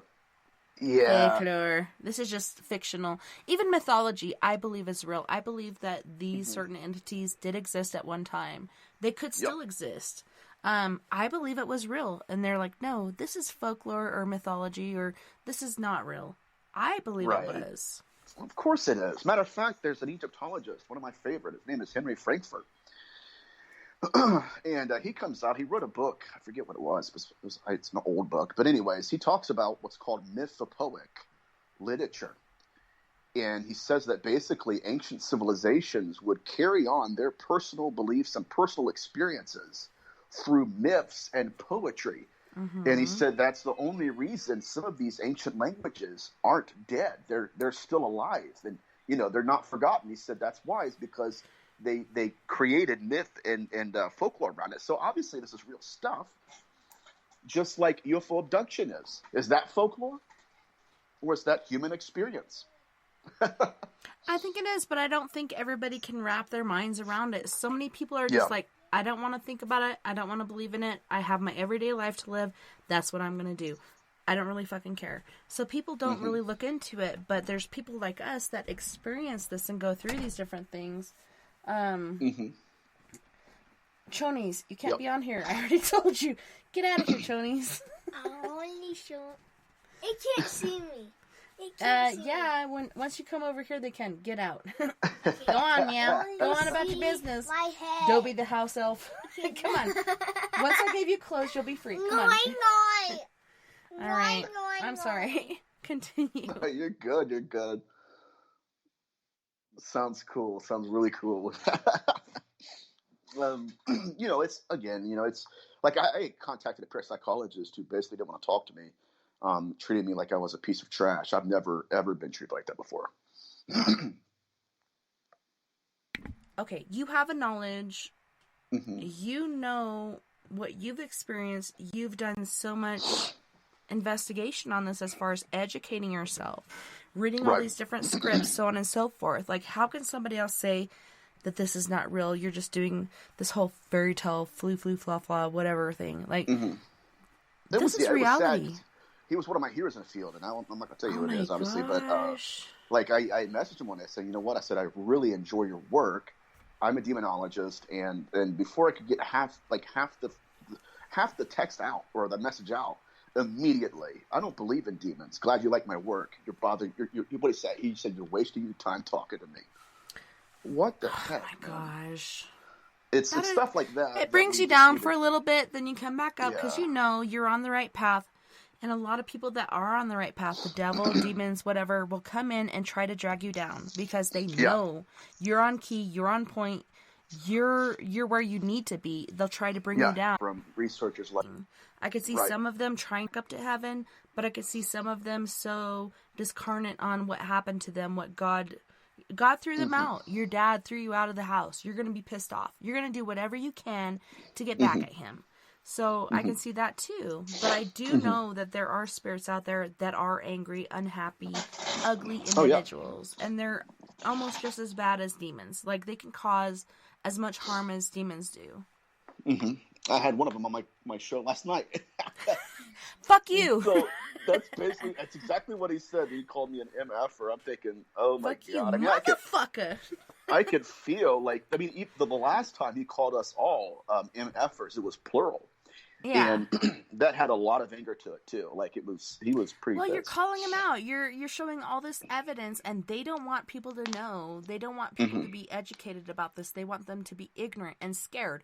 Fear, anger, all these other things they feed upon. That's what they like. They like to cause you're exactly discord and infringement on your life. They want you to separate, divorce, do all these other things. Like, be unhappy, be depressed. Kill yourself. Right. Please kill yourself. Don't do it. Like, that's what they want. And I think it is a battle on our souls, like we were talking about before. It's a war on souls. Like, who can collect the most souls? Yes. Oh, man. These days, it seems like it's going the other way than what we've wanted it to be for a long time. But this is really happening. And people are ignorant to that fact. Yeah, they are. And matter of fact, I had a lady contact me last year because we're talking about how they will, victimize people and try to get them to do things that they wouldn't rationally do. She told me about her mother, who was in a 4th stage of cancer, and she was in the hospital. And she said her mom was in the bed, and she said I was sitting down next to her reading a book. And it was at nighttime. They had a door the door of the bathroom was open, but the light was off. And she said, out from the bathroom, a disembodied voice, even the daughter heard it, said to the mom, "Why don't you just give up? It's your time anyway." Yeah. Just Trying give to up. It's your time anyways. Just get it over with. Just do it. Yep. That's Isn't what that they incredible? want. They want That's you to what give they up. want. They want you to crumble. They want you to take your own life. And I believe there is a place in heaven for lost souls that do not see the light at the end of the tunnel, and they do take their own lives. I don't think that everybody that does that goes to hell. I do think there is a special place for tormented souls, but man, they do. They feed upon that. They're just, giving you that energy. Just do it. Just do it. You know it's your time anyways. Go on. Exactly right. And just give up. You're going to die anyways. Might as well just stop do it prolonging now. the process. Yeah. And so her mother and her were able to realize that obviously that was a spiritual attack. And so, she decided, you know what, I'm not going to give up. And she, she's in remission. things, worked out for her a lot better than it would have if she just said, you know what, I'm done with it. I'm going to die anyway, so let's just get it over with. But you're right. That's what they want. Yeah. And you have to ask yourself why. Is it because, they have authority over you because, you listen to them? We don't know that. Well, and I've had, I believe that I have a family curse. I did try to take my life. The third time I tried to take my life and it didn't work, I was like, I'm obviously here for a reason, and I was a teenager at the time, and that's a really hard point. And I think everybody's life is being a teenager. You're going through the hormonal changes, the craziness, like nothing seems to make sense. Eventually you will see the light at the end of the tunnel. You will see the way out, but it's so overwhelming at that point. And even at an older age, like you're talking about this lady, I can imagine how overwhelming that this situation was for her and for these entities to be talking to her like that. Like, it's your time already. Just do it. Come on. You can do it. Just trying to collect those souls. But at that point, when I'm saying that, the scientific method, I've always been a really big fan of science. I really love it. They recently discovered that when people die, right there at the base of your skull and your spine, they have recorded a light, an energy that is still there even after your heart stops beating, even after your mind stops racing. There is still a light there, and then eventually it will go away. I think that is our incarnate energy that carries on to the next life, and I do believe that there is something after this life. I do believe that there's something more. We're not just going to be buried in a hole or cremated and nothing more will happen. I believe there is more. And there are more lives. You can repeat it if you have different lessons to learn. If you're a master and you've learned everything, then you will maybe create your own world or something. I don't know. It's pretty intriguing. But I do believe there is more after life, not just death. There's not just this darkness, a void. Right. And I have a friend, Jack Mackerel, who has died repeatedly from heart attacks and shit at least 5 times. And he's like, I never saw anything. I never saw anybody. Nobody ever came for me. There was nothing. But I think there's that point where some of these things are wiped away. Like, you don't remember everything. It's kind of like dreams. I don't remember all my dreams. I know I dream, but I don't remember them all. So I think he did experience something, but he's not meant to remember it. Yeah, that's true. And I've had that case in my own personal life too, where I've had dreams where I would get a lesson. I hated it because I was like, man, I couldn't remember it. What the heck was I getting? Right? Like, I know it's something important. What the hell was it? But we are at the end of our time, Nathaniel. Can you tell our listeners about your books, where they can find them, where they can find you for more questions? Yeah. So my book, A Moment Called Man, is on sale on Amazon for sale, rather. And basically that book is about people who are learning to find their calling in life. I lost a good friend to addiction, and he was medicating the gift. He was called to manifest. So that's what that book's about. My second book, The Skin That Crawls, is out for format right now. It's up for pre-order under my bio on my Instagram. And that's me. Well, I'm so glad you came out tonight, and I definitely want you to come back. If you're into that, I'd love you to come back, because I think we're just at the cusp of like what we were talking about this evening. There's so much more that we can share with each other and learn from each other. But I'm so grateful that Michelle directed you to me, or me to you, and we were able to do this tonight. It was a really amazing show, and I'm so grateful that you were here. There's so much stuff that made sense to me, and so many things that you said that, like I said, you really freaking blew my mind. Seriously. That's always a good thing to hear. It's been an honor to be with you, and I agree. Michelle is incredible, and I'm excited to come back. Well, thank you so much again, Nathaniel, for joining us tonight on Late Night in the Rockies. It was a pleasure having you this evening. Thank you so much. You have a good one. You too. And thank you to all of our friends on We Are Paradox Media's Facebook, Spreaker, Twitter, Periscope, iHeartRadio, and wherever else beyond the Omniverse that you're listening tonight. I had a wonderful time, and I can't wait to do it again next weekend when we have Mr. Steve Stockton. I listen to him almost every night, telling scary stories, so on and so forth. And then we have Mr. Mark Fiorentino, and we're going to be talking about the universe according to Einstein. Oh my gosh, I cannot wait for this show. Thank you so much again, Michelle, for helping us with having these guests and all these intriguing things. It's amazing, mind-blowing. I love it so much. Don't forget, you guys, we are all in this together. Together we can make the world a little better. And together, my friends, we are Paradox Media, because without you, there is no us. If you would like to join us on Skype, you can go to the after party. Look me up at tessa.n.thomas30, or give us a jingle jangle on your phone, 970-335-9596. That's 970-335-9596.